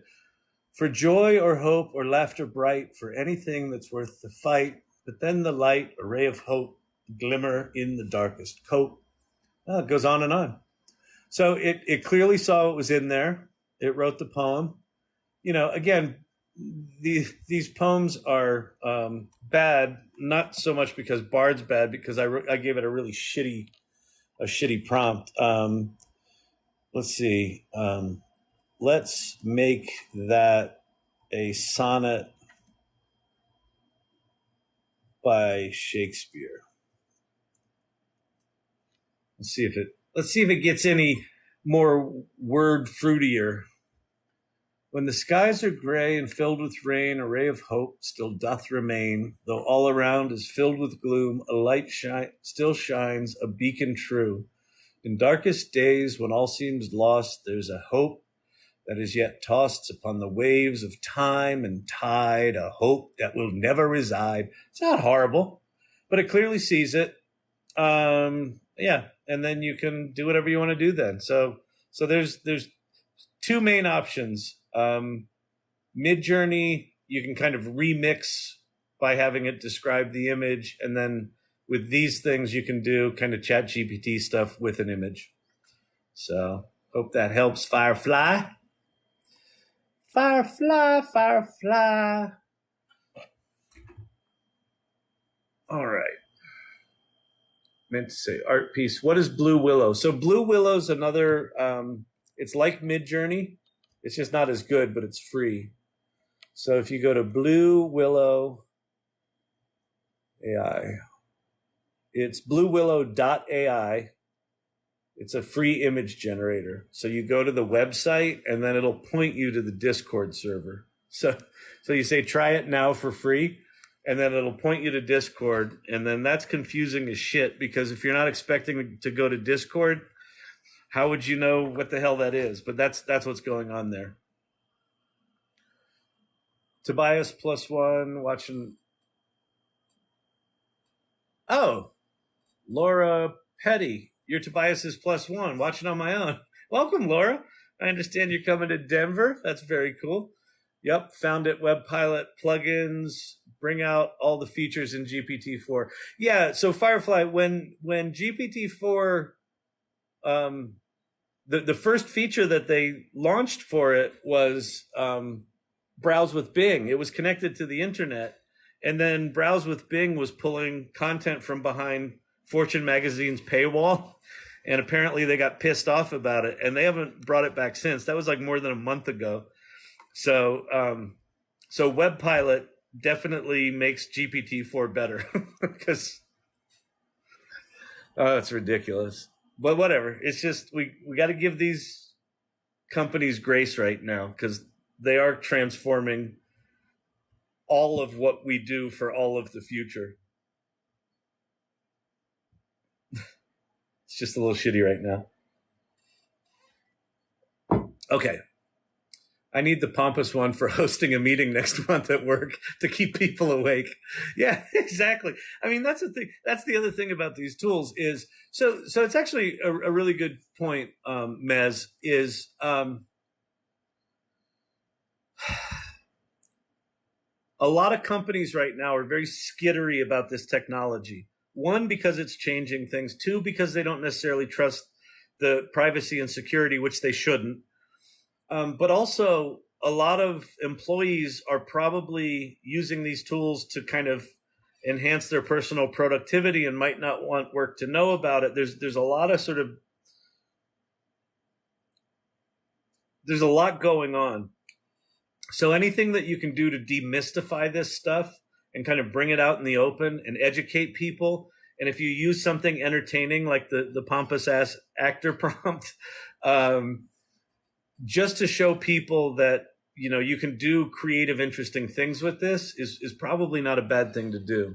Just to get people to fucking lighten up. Let's lighten up, people. Let's start exploring this stuff, because whether you're an individual or whether you're a business, my personal point of view is disrupt yourself before you get disrupted, right? Because this shit's coming whether you want it or not. And if you sit on the sidelines, it's just going to fucking smack you upside the head. And none of us want that for you. That's so cool beans. It's so big, like it's yelling at you. Oh, when I did the text with the headlines, Do it in Markdown. No use for us. I'm in project management. All the processors. Wait. All the processes are there.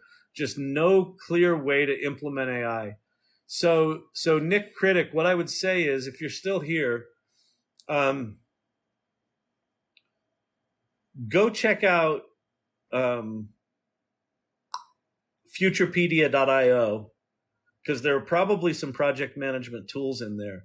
I would also just pay attention to the project management tools you're using now, whether it's Trello or Jira or things like that.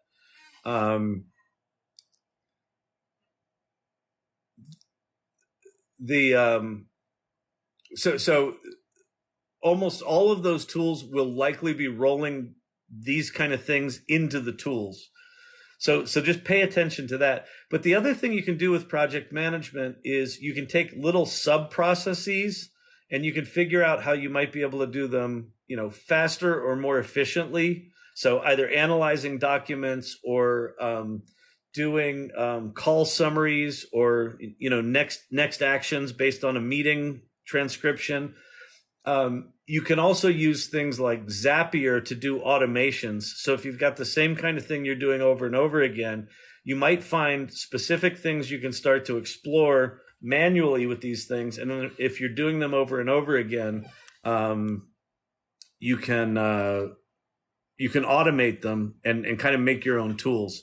But I would also go check out Futurepedia. There's probably some project management things out there that might be useful. But I understand what you're saying. I would still explore how to do what you do. See if you can do it better, faster, or cheaper with these tools. And if you can't, then you can't. But my strong suspicion is that you probably can. All right. Ask ChatGPT and see what it says about 10 years from now. That's a good idea. This will be interesting. So let's say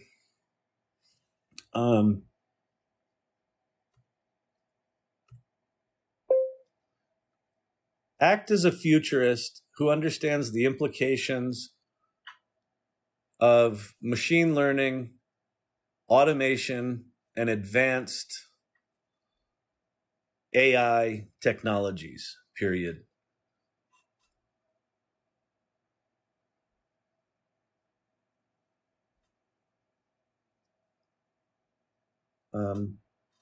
Describe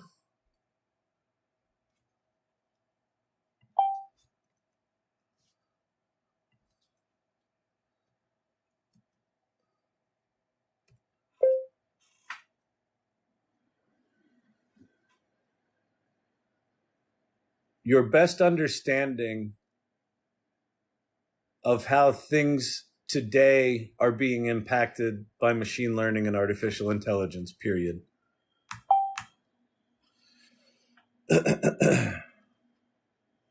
As of my last update in 2021, and I'll talk about that in a second. So basically, ChatGPT not connected to the internet has data up to September 2021. So automated jobs, financial markets, business decision making, in healthcare, diagnosis and treatment, drug discovery, content recommendation creation. Okay, so one of the things I'm trying to do here is get it to level set itself to understand kind of what's going on now, because I feel like that's going to help with the future stuff.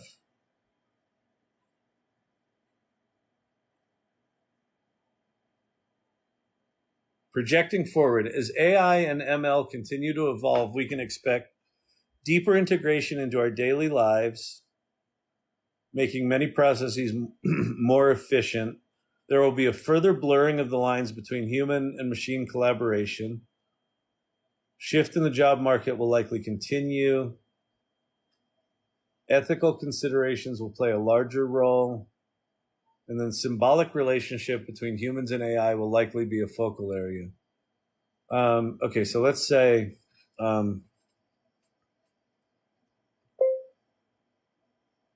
describe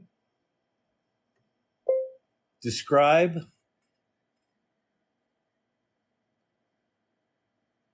what you feel the major phases will be over the next 10 years, period. While I know you can't predict the future,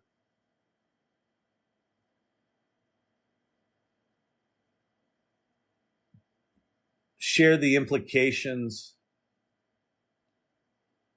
assuming these technologies get exponentially more powerful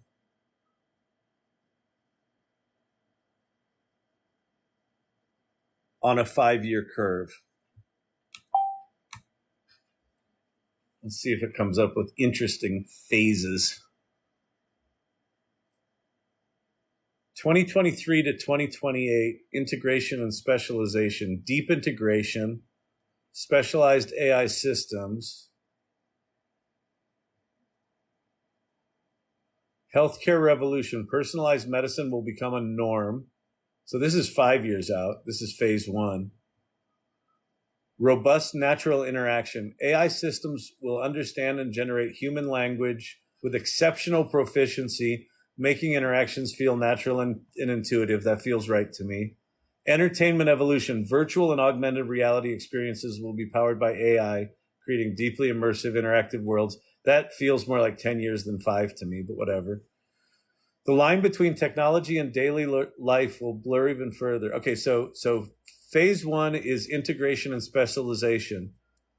Phase 2, 2028 to 2033. So this is the 10-year time frame, 5 to 10 years. Autonomy and enhancement. True autonomous vehicles, cognitive enhancement. AI might be used to augment human cognition either through external devices or potentially even biologically integrated systems. Hello, Neuralink. Mr. Musk, I'll take my implant now. AI and governance. We could see AI playing a role in city planning, resource allocation, maybe even policy simulations to predict societal impacts, advanced environmental management, human AI collaboration. Throughout the phases, continuous learning and education. Yes, I agree with that. As capabilities of the AI grow, the importance of humans learning and adapting will be crucial. New educational paradigms focusing on flexibility, ethical and regulatory evolution, societal transformation. Just as the Industrial Revolution transformed societies in unforeseen ways, the AI revolution will lead to shifts in social structures, values, and norms. Let me try one other thing. If you were to imagine the new kinds of jobs that will be created that will replace the ones for workers that were displaced by AI, comma, what are those jobs? It's kind of a half-assed finish to the request, but that's all right. The displacement of jobs is a significant concern. However, history has shown that technological revolutions, while displacing certain jobs, often lead to the creation of entirely new ones. I think that's right. So AI and technology-focused roles, an AI trainer, so someone who trains AI systems, a maintenance technician, someone who keeps the robots turned on when we can't live without them, a quantum computing specialist. That's interesting. As quantum computing grows, specialists in this field will be in high demand. Human AI collaboration, human AI teaming manager, individuals who understand both human psychology and AI capabilities. That's a fascinating role. AI interaction designers. That's cool. Ethics and oversight, AI ethicist, algorithm bias auditor. That's some real 1984 future dystopian shit right there. Education and training, AI literacy, reskilling trainer, healthcare and well-being, telehealth technicians, mental health professionals. The mental health thing is going to be big because so many people there's going to be so much change. There's going to be a lot of anxiety. Environment and sustainability, virtual reality designers, digital artists and animators, security and safety, space exploration, space tour guide, as space tourism begins to take off. Wow, that's interesting. Local and craft-based roles, so artisanal craftsmen, a renaissance in handmade local goods might arise as we go to fully automated everything, content everywhere. That's what I was saying about, we might go back to more in-person music, artisanal craftsmen. That's interesting. Yeah, so there you go. Oh, it's still writing. We've choked it out. It's going really slow. It's like, I'm tired. It's essential to understand that while some jobs will undoubtedly be displaced, human creativity, empathy, and the ability to think critically will remain irreplaceable for the foreseeable future. That's the big one for me. And, people ask about education all the time, like, what's the most important thing to teach?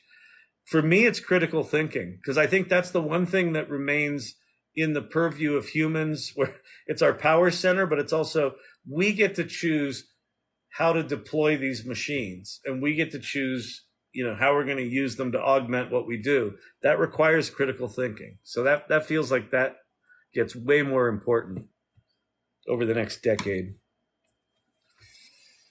All right. What time is it? All right. I have another 15 minutes or so before I got to go. My voice is getting all crunchy. Oh, crunchy. That was a fun one. Thanks for that, Crypto Joe. That was a good idea. All right. More time for liquid lunches. Absolutely. I got out of programming for years, barely did anything, but all these things got me going at it hard. I know. It's like I'm doing the same thing. I'm like diving back in. I'm like, oh crap, I got to make websites again. I got to figure this stuff out. It's way easier to go from an idea to working code. Yeah, these things are pretty remarkable with coding, and not just working code, Tom. Like that's a really good point.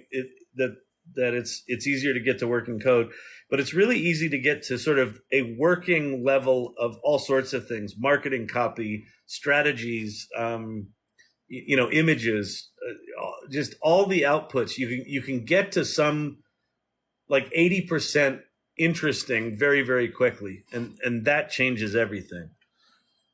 I'll just be a dog walker. There's going to be a need for dog walkers. Have you heard about putting temperature of language 1.0 to 2.0 from basic to elaborate? Yeah, and I think it's actually, Chris, isn't it from 0 to 2? Because I know in the playground it's 0 to 2. So what Chris is talking about there, Kavruno, is talking about. I haven't actually played with it, but let's try it. So I'm going to say, let's see, explain quantum mechanics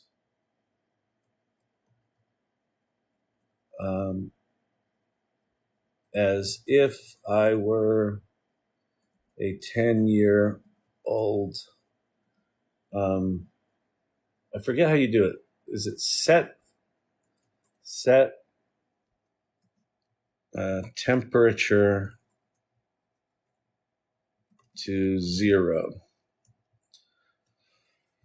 So this should be, I'll put 0.0. This should be very dry and not creative. All right, kiddo, imagine you're playing with a Lego set. When you build things with Legos, you have individual pieces that make up the world. Now, in your Lego world, a block can be only in one place at a time, right? But what if I told you in the world of tiny particles, things get a little ... wacky? Sometimes these particles are a little more blah, blah, blah, blah, blah. Here's the craziest part. This doesn't seem like it's temperature 0 to me, but let's try it. I'll try to set it to 1. And that might not be the way you actually set it here. Set temperature to 1.0.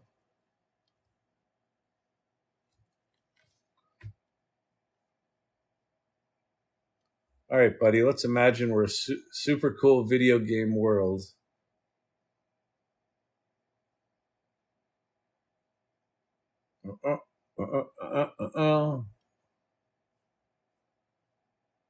Oh, sorry. It was pretty straightforward. Now it's doing a video game world and it's creating like a little list of items: magic dice, teleporting coins, twin magic, shy particles.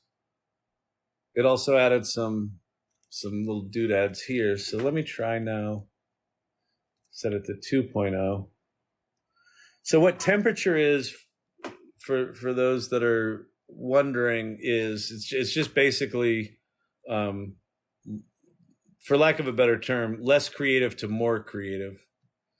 Okay, kiddo, buckle up because quantum mechanics is like the wackiest, zaniest cartoon show you've ever seen, but for tiny, tiny things in our world. Jelly bean jumble, dance party, twin telepathy. So yeah, it's gotten more creative here. So yeah, it looks like adding the temperature is doing something.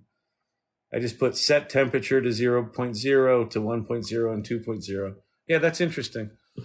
I haven't really played with that, but I do when I'm actually building prompts in the GPT playground, where you can actually change the temperature slider. I play with it a lot depending on the type of prompt that I'm using. So I haven't thought about using it in ChatGPT. That's a really good idea, actually. All right, maybe I should get an annuity and wait on universal basic income. Well, actually, Crypto Joe.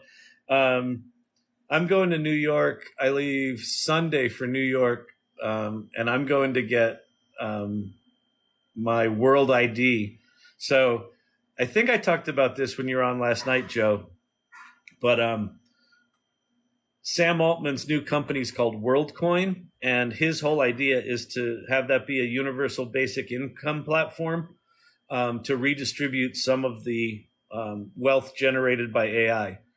Back to the people. So I'm going to go get my iris scanned against the better judgment of everyone I know. And if I weren't in America, I'd actually get some free crypto out of it. But I am in America, so I don't get shit. Thanks, Gary Gensler. You're a douche. I think I'll be an amalgamation of I think it will be an amalgamation of state corporatism melded with AI controls. It might be Nick Critic, but Meta giving away their large language model with commercial rights, I think throws a wrench in the works of the government takeover and control of all this shit. Unless they do something crazy like, take over the internet, access to it like China does. Thelonious said, I just give backpacks and vests to kids for back to school at the shelter. Remain hopeful. Oh, that's sweet. That's awesome. People will yearn for the nostalgia. I agree. Thelonious just said something about WorldCoin. WorldCoin issued a privacy statement that they don't retain the scan. They just turn it over to you. Yeah,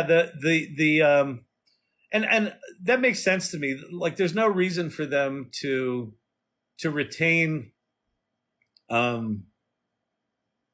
biometric data. I mean, quite frankly, Ancestry.com with all their DNA scans, like, they've got way more than just getting a retina scan. So the only thing WorldCoin's looking to do here is they want to create a network of verified human beings, and then they can incent them by saying, hey, if you're part of this network, you're going to be part of the universal basic income program. So you can make money here, you can spend that money. And then what they get is they get a network of verified humans that's going to be incredibly valuable once we realize that you can't trust that anyone online is human anymore, because there's going to be so many deep fakes and all that sort of shit. So having a trusted, verifiable, tokenized identity, I think, becomes really, really important. So I'll go get one so you guys don't have to. But but if you're right now, you can get them in New York, San Francisco, and Miami. And you basically just look into this thing they call the orb, and they scan your retina and give you an ID. So it's just cuckoo, I tell you. It's cuckoo.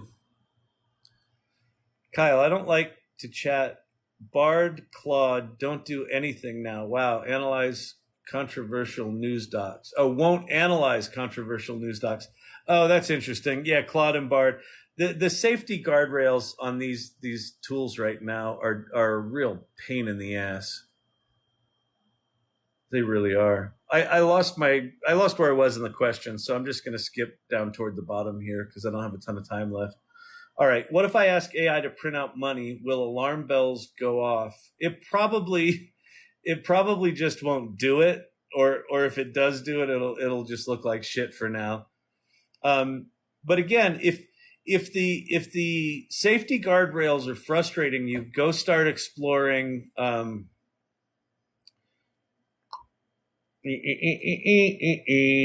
Go start exploring labs.perplexity. That's the llama models, and just go start playing with the open source large language models because there you don't have the guardrails.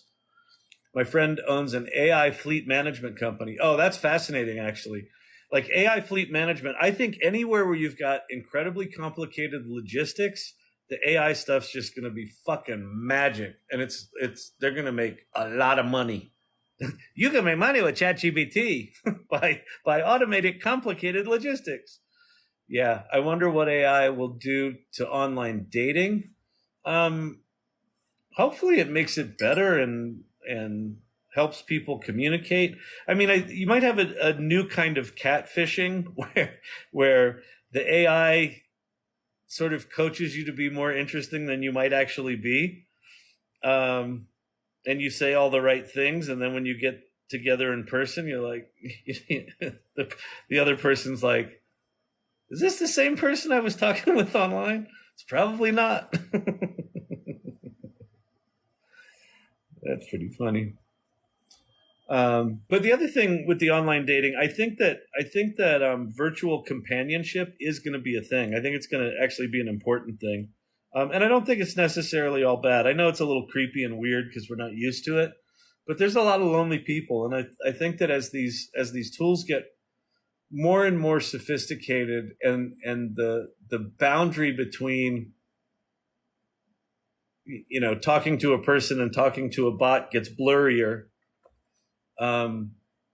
Like these tools as they are right now behave with a lot of empathy and a lot of nuance. They're actually good at having conversations. Pi in particular is very much designed to be a conversation bot. So I think that's going to be interesting. It was a stylized B for Bing ChatGPT. Then type take me to Midjourney. Oh, that's interesting. Okay. Thought you about to rap. I will not rap. I will not twerk and I will not rap. I will spare you all both of those. A project manager can literally be replaced by a very effective AI. The voice stuff is scary. I warned my 87-year-old mother, if I call her to ask for money, hang up and call me. Yep. Yeah, Thelonious, that's a really good thing. I think that I think it's not a bad thing for families to.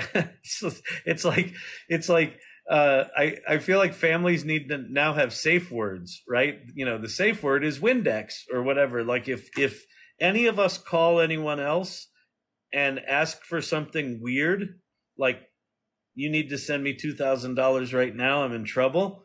That we all need to say, what's the code word? And if we don't know it, because that's happening right now where people are voice synthesizing, daughters and sending it to the mother and saying, I need money.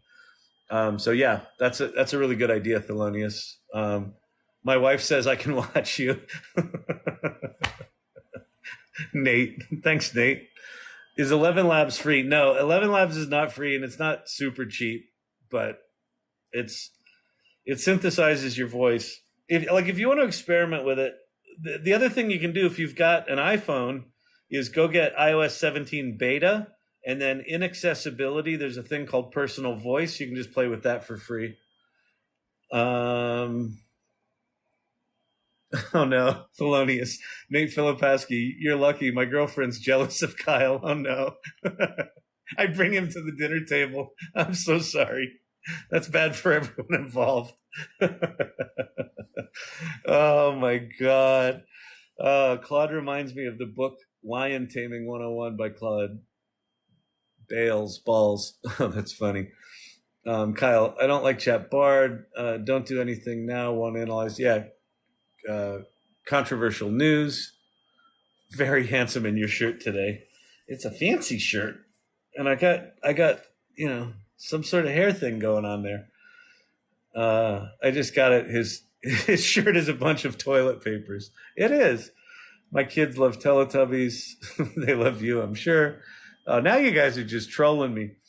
Do you have a background in AI or just sharing some of the things you've looked at? I don't. I've got a background in entrepreneurship and kind of pouncing on technology as soon as it, sort of breaks free of the geeks and scientists and is ready for prime time. So I started one of the early digital agencies in the mid 90s. So when I stumbled upon this thing called the World Wide Web, I got my head around it. I'm like, holy shit, this is going to change everything. And I started this company called agency.com and ended up building a lot of the first websites for the Fortune 500. So I'm constantly fascinated by technology and for the most part, dramatically disappointed in it. Like Apple since Steve Jobs died is just a steaming pile of shit.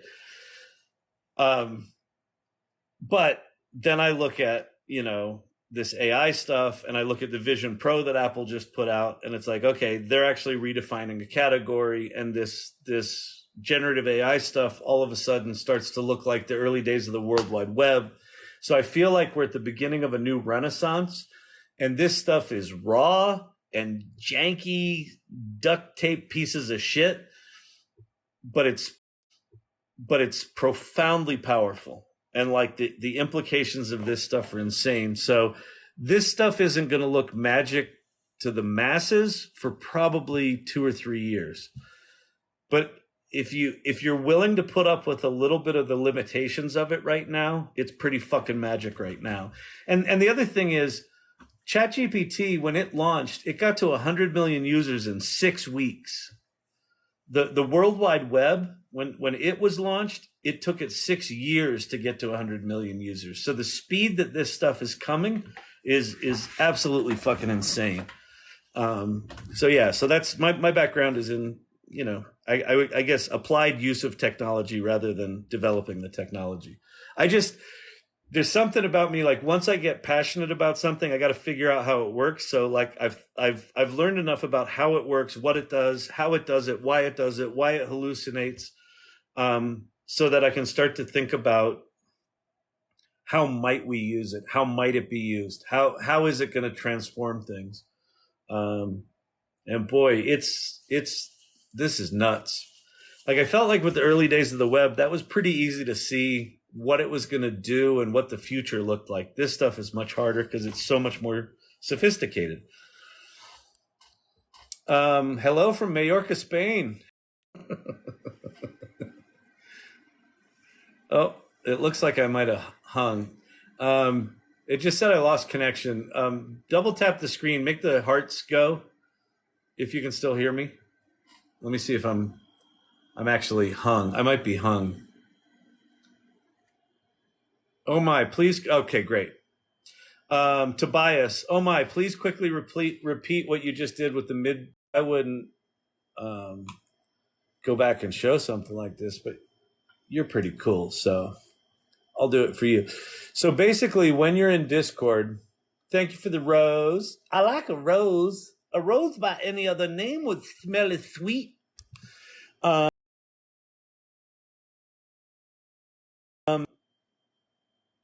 Oh, that was weird.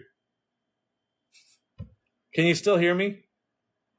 Hit the hearts again. My TikTok app just shut down. Okay, whatever. Okay, Tobias. So if you're in Midjourney, you type describe. I had a paper cutout image of a cruise liner on the open seas, and one of the descriptions yielded this image, and I thought, oh my God, that's beautiful. And then I extended it and stuff like that. So let's grab that one and we'll drag it in here.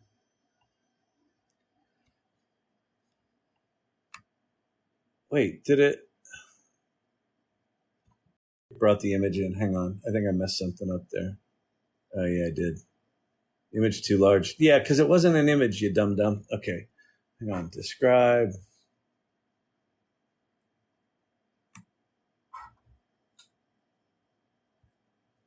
Wait, where did it go?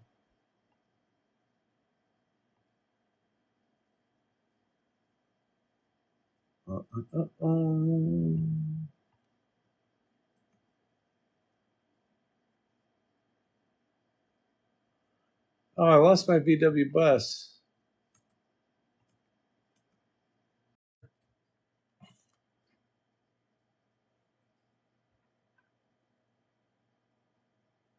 I just lost connection again. Please hit the hearts so that I'm not just talking to myself if I'm not there. Am I hung? No, I'm still good. All right. Thank you. Oh, it made it a 4-wheel drive tractor. Look at that. What's this one going to be? More 4-wheel drive tractors.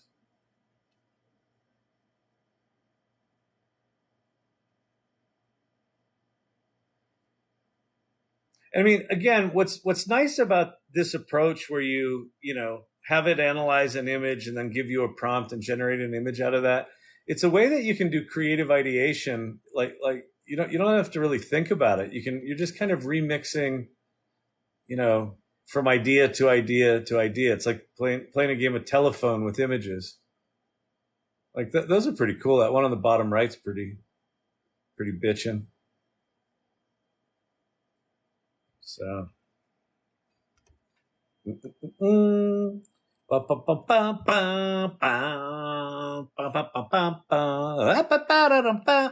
is a very Hawaii 5-0 shirt, isn't it? Toilet paper. You people are rude. All right.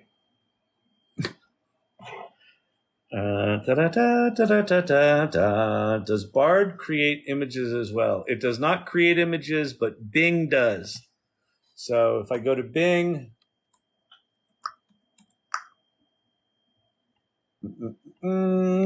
Bing, and go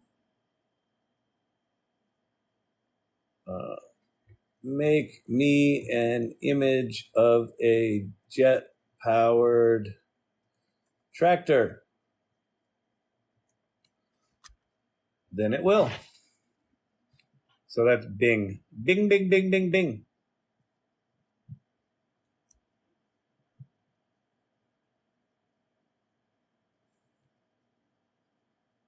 There you go. Jet-powered tractors. Oh, wait.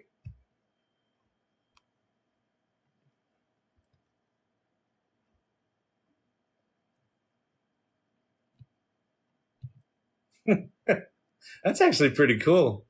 I like that cab.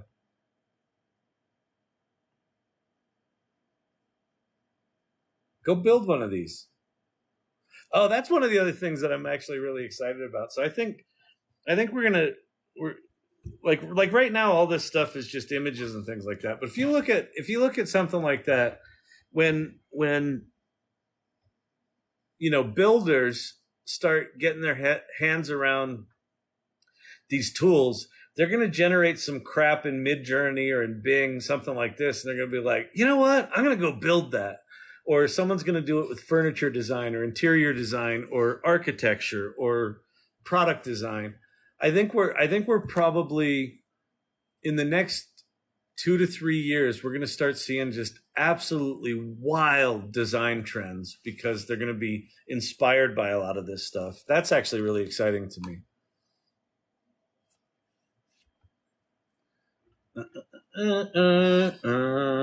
When I'm going this, I actually put in, on a bachelor degree level. That's interesting. Pablo the dog dancing. I use it to write emails. It's good for writing emails. A lot of people that I know are writing resignation letters. I had someone sent me an email and they're like, how do I tell my current employer to go fuck themselves without burning the bridge? And I said, just put that in there. I said, describe what they did to you and put it in there as nasty as you want it to be. And then just tell it to rewrite it as a professional resignation letter, and it will do it, and it'll do it really good. I use it all the time, and I've replaced Grammarly. Yep, that's good. You're a poet laureate. Yeah, I'm something. Lifesavers. So Midjourney, Bing Chat, and Bard for image text descriptions. Yes. Thank you. You're welcome. This change is going to haunt everyone who thinks this is changing the future for good. Well, it's just a start, so there's more to come. This change is going to haunt everyone who thinks this is changing the future for good. Well, like most things in life, I don't think this is going to be binary, right? I don't think it's going to be all evil, and I don't think it's going to be all good. I think it's going to be profound, and I think there is a very real possibility that this is dramatically more positive than anyone is expecting. I think we're all expecting it to be dramatically negative. I think that's actually the easier position to take, right? We've got 50 years of Hollywood telling us the robots are going to fucking kill us, right? So it's easy to go there. We've been trained to go there. What if it got better? That's a possibility. Now, will it be 100%? Nope. Are these things going to cause some major fucking mayhem and destruction? Yep. But are they going to do some amazingly good things? Probably. Probably.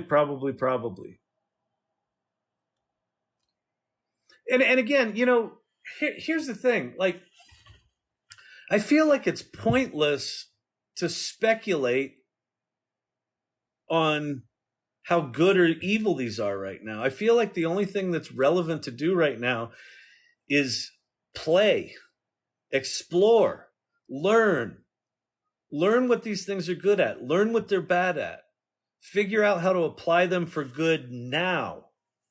Because if you apply them for good now, that may bend the trajectory of the future of these slightly in a positive direction.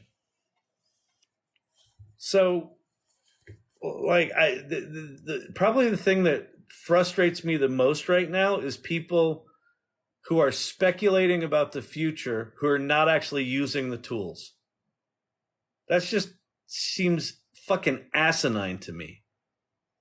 So I don't know if you're one of those. If you are, then like I would say, start playing. Like if you start using these tools and then you decide, here's how I think it's going to destroy humanity, great. Like, yeah, let's have that conversation. But if you're just sitting on a soapbox going, it's evil. Yeah, they're not perfect. Not interesting. Go play. Go see if you can help someone get a job or inspire them to do something they've always wanted to do but didn't quite have the skill for it, and now they do. Isn't that energy better spent than they're going to kill us? I don't know. I might just be a little ninny. I might just be overly optimistic. I might just be naive. I might be very naive. I think everything's going to be Shangri-La. We're going to be singing and dancing in the alleyways. Why are you so happy? Because the AI fixed everything. Maybe. You're good enough. You're smart enough. And doggone it, people like you.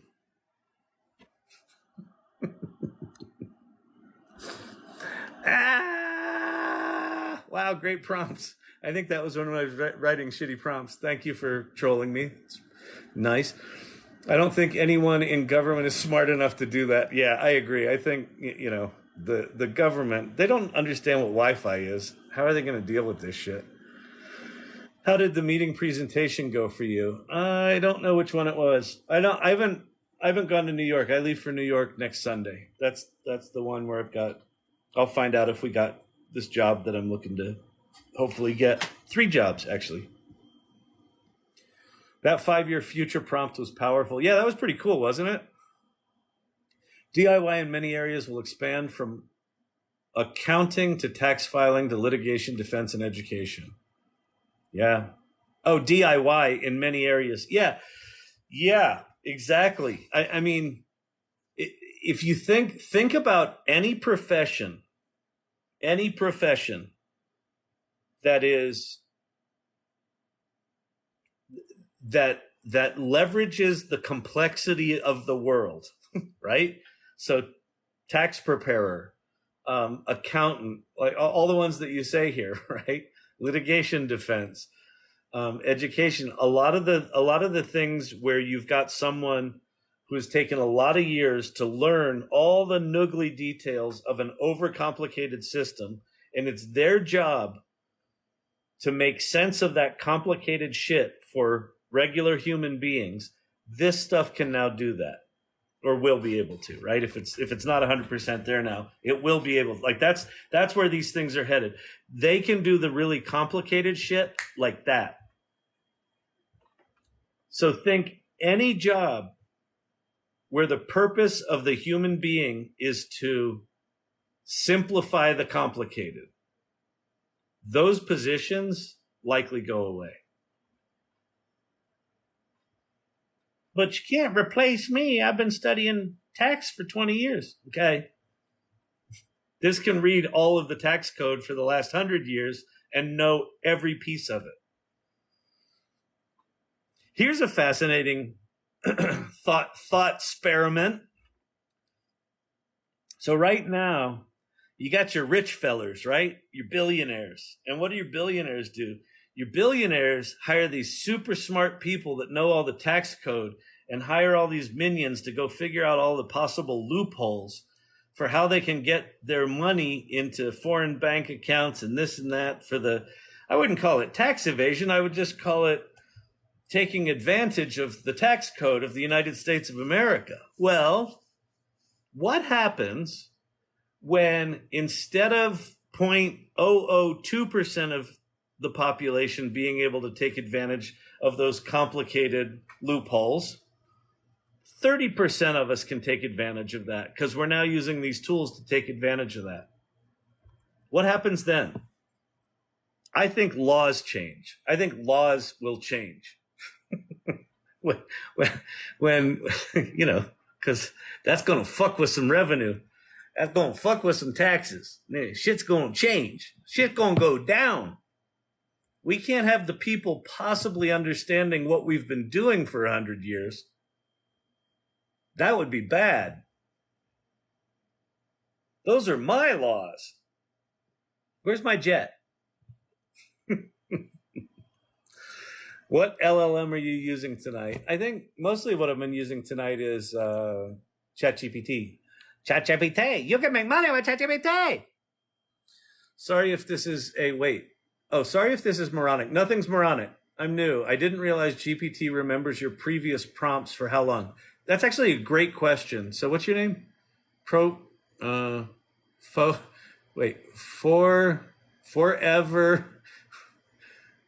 hooked. I think forever hooked. You wrote that like a license plate. I think it's forever hooked. I'm going to give you a 6.5 on the name. I like the name, but it's too hard to read. I'm old. But it's a really good question. So ChatGPT currently has what's called a context window of 4,000 tokens. You're like, Kyle, what's a token?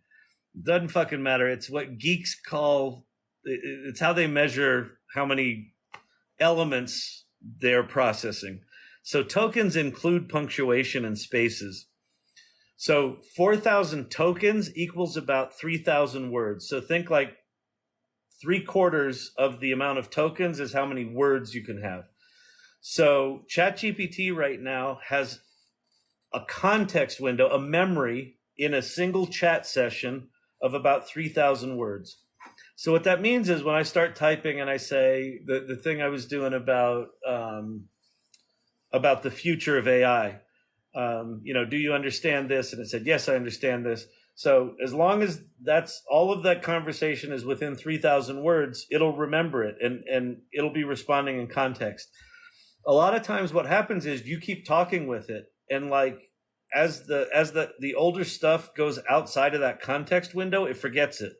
So what ends up happening is you're having a really good conversation with ChatGPT, and just all of a sudden it's like, I don't know what you're talking about. Like, you're like, wait a minute, where was the brilliance from before? It blasted out of the context window. So a couple of things. At some point, it's going to go to 8,000 tokens, and then ultimately it's going to go to 32,000 tokens, right? So about 25,000 words. So it's increasing. They're just rolling it out slowly because it's expensive. But we have an ace up our sleeve. Claude.ai has a 100,000 token context window. So Claude has a 75,000 word memory. So you can have a really long conversation with Claude and it won't forget it. It won't lose its mind like ChatGPT does. The other thing you can do with Claude is you can upload up to 5 files. So you could upload 5 different PDFs of whatever, a screenplay you've written and a blog post and whatever, and just start interacting with it. So that's actually a really good question. And then one of the other questions someone asked earlier was, when is it going to have long-term memory? When is it going to be able to remember what you talked about across conversations? That requires it to actually embed all of your conversations, put them into a database. Some of these tools at some point are going to release that functionality. It's just not there right now. AI will win a Grammy. AI will absolutely win a Grammy. Well, no. Someone who used AI will win a Grammy.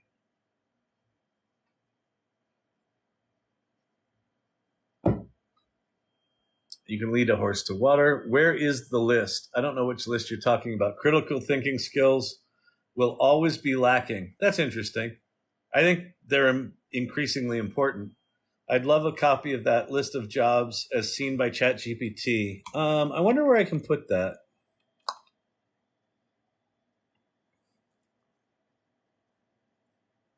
Where did AI impacts? Trying to think where I could put it. Because I can share prompts. I could share the prompt.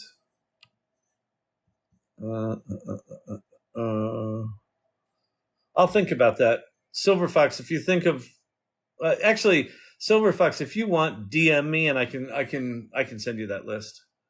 But I should figure out a way. Maybe I'll figure out a way to put together a prompt library. If we do interesting stuff on these things, it might be an interesting resource.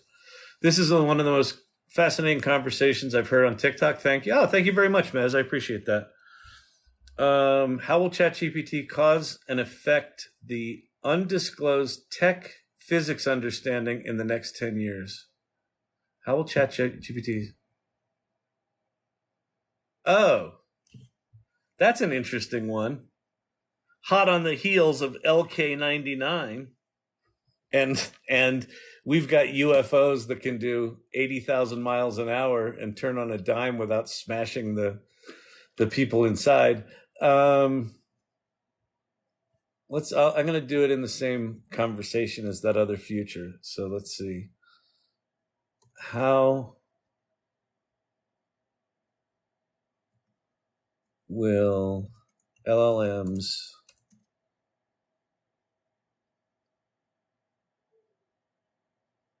cause and effect? I don't know if that's quite the right way to say it, but these things are pretty smart. It'll understand it.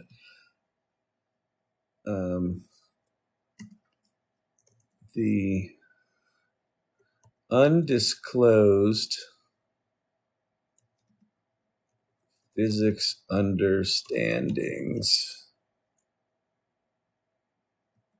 and technologies over the next decade. Let's see if it understands that. I think I understand what you're asking there. It appears there may be a misunderstanding. It didn't understand what an LLM was. Sorry. LLM means machine learning, AI, and tools like ChatGPT. Ah, I see. You're using LLM to refer to large language models like ChatGPT, blah, blah, blah. Accelerating research, cause and effect. LLMs can synthesize vast amounts of information and provide insights or summaries to researchers. Effect, the capability could speed up research. Yeah, that seems pretty straightforward. Data analysis. I think the data analysis thing is huge. Like the ability to instantly analyze massive amounts of data in fields like particle physics, where massive amounts of data are generated, LLMs might play a role in quickly identifying patterns or anomalies. Collaboration tools. By serving as intermediaries that translate domain-specific jargon, they could be used. Okay, so this is all, oh wait, this is all generic. Speculative theories and simulations. Regarding undisclosed physics, while open research and peer review are the cornerstone, it's conceivable that certain advancements, especially those with potential defense applications, might remain classified or undisclosed. Let's say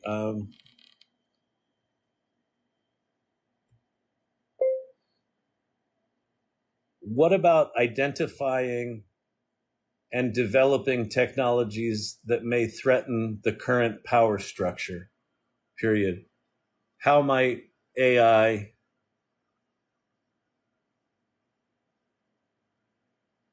change the status quo? Now we're getting into some conspiracy theory crap. Oh, yeah. The interplay between technological advancements and the status quo, especially regarding power structures, has been a recurring theme throughout history, hasn't it, though? From the printing press and the Renaissance, which democratized information, to the rise of the internet in the modern era, technological shifts, blah, blah, blah, blah, blah.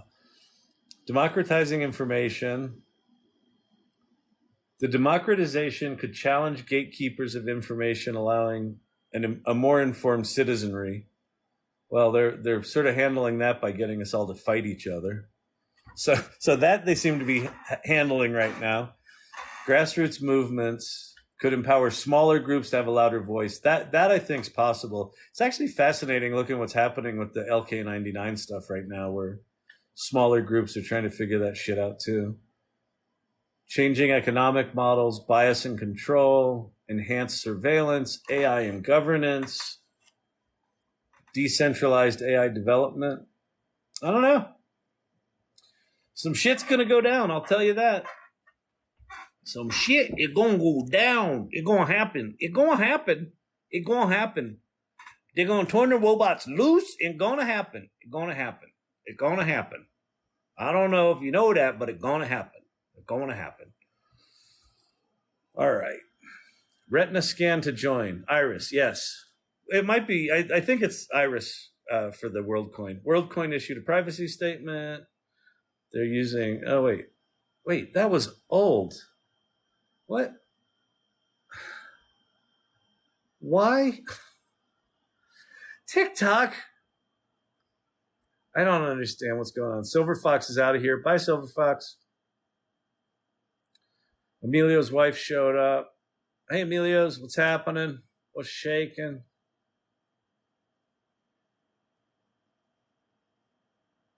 Kyle, if I call money, just know it is me. That's funny. That's a good one. All right, I'm going to do a few more questions and then I got to go. What time is it? Oh, it's late. It's late. I thought I was going to stay till 10. It's like 10:30. Troy Decker is not ready for the iris scan. Ah, Troy, come on. Where's your sense of adventure? They're using your iris scan for AI and use my DNA for Human Genome Project 2.0. Yeah, exactly. Here's the deal. I feel like Google and Facebook already have all the data. Like, does it really fucking matter if they have my iris? Like, maybe at some point in the future where, you know, in order to get out of the work camps, you got to have an unscanned iris or some shit like that to let the hackers break you out. I don't know. We're not there yet. All right.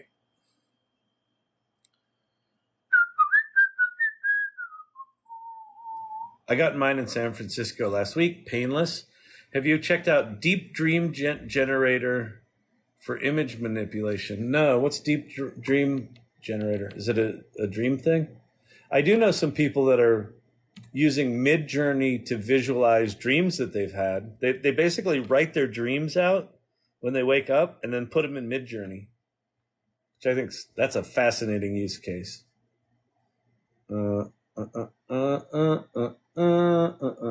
What's it called?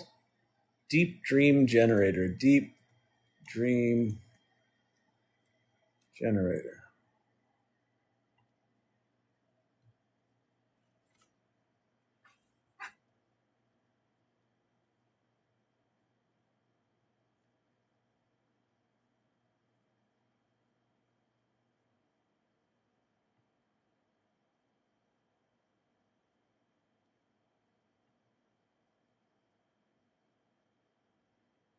I guess I've been here before.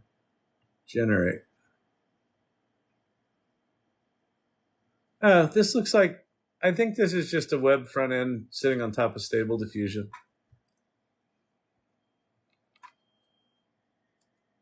On Ancestry since the beginning, 850 ancestors till 1400s in Germany. Oh, that's pretty cool, Matthias. That's pretty cool. 9:53 Colorado time. I'm missing class, but I'll watch it on the tubes later. Yeah, you can. I can see the catfishing with AI generated photos too. Yep, exactly. Online dating with AI. You are very funny. Thank you. All right. What AI platform can I use to crawl my website for SEO errors? Any of the ones on screen right now. You can just copy your code, paste it in there, and if it's too big, use Claude. But you could also, what you could also do is you could use WebPilot, the WebPilot plugin, and just point it to specific web pages and tell it to do SEO analysis for you.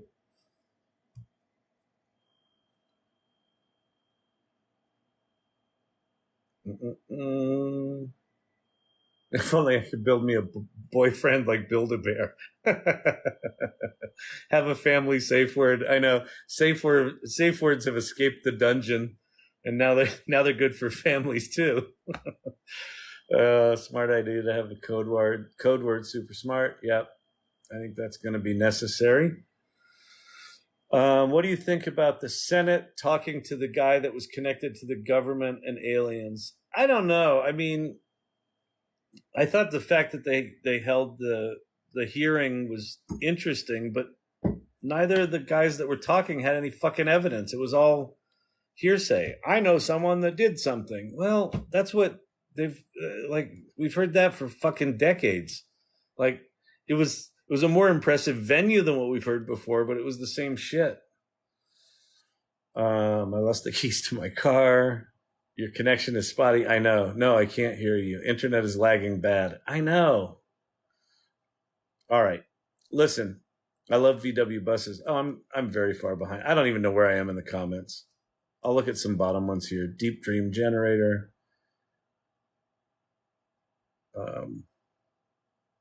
I have a dream journal. I need to see what it does. Are they using GPT or an image AI? So Rebel, if you've got a dream journal, you could do it in Bing. Just go to Bing and say, make an image of, and then paste your dream in there. Or if you've got a Midjourney account, do it in Midjourney, because Midjourney is just way better from an image generation point of view. I would just say, go start popping your dreams in Midjourney and see what comes out. I bet it'll be insanely powerful. All right, listen, I got to go. It's late here. I got work tomorrow. You got work tomorrow. You shouldn't be watching me, but I really do appreciate y'all. Wait, I just swiped my app away. Peace out, everybody. I really do appreciate you hanging out with me. It's been fun. Have a good one. Peace.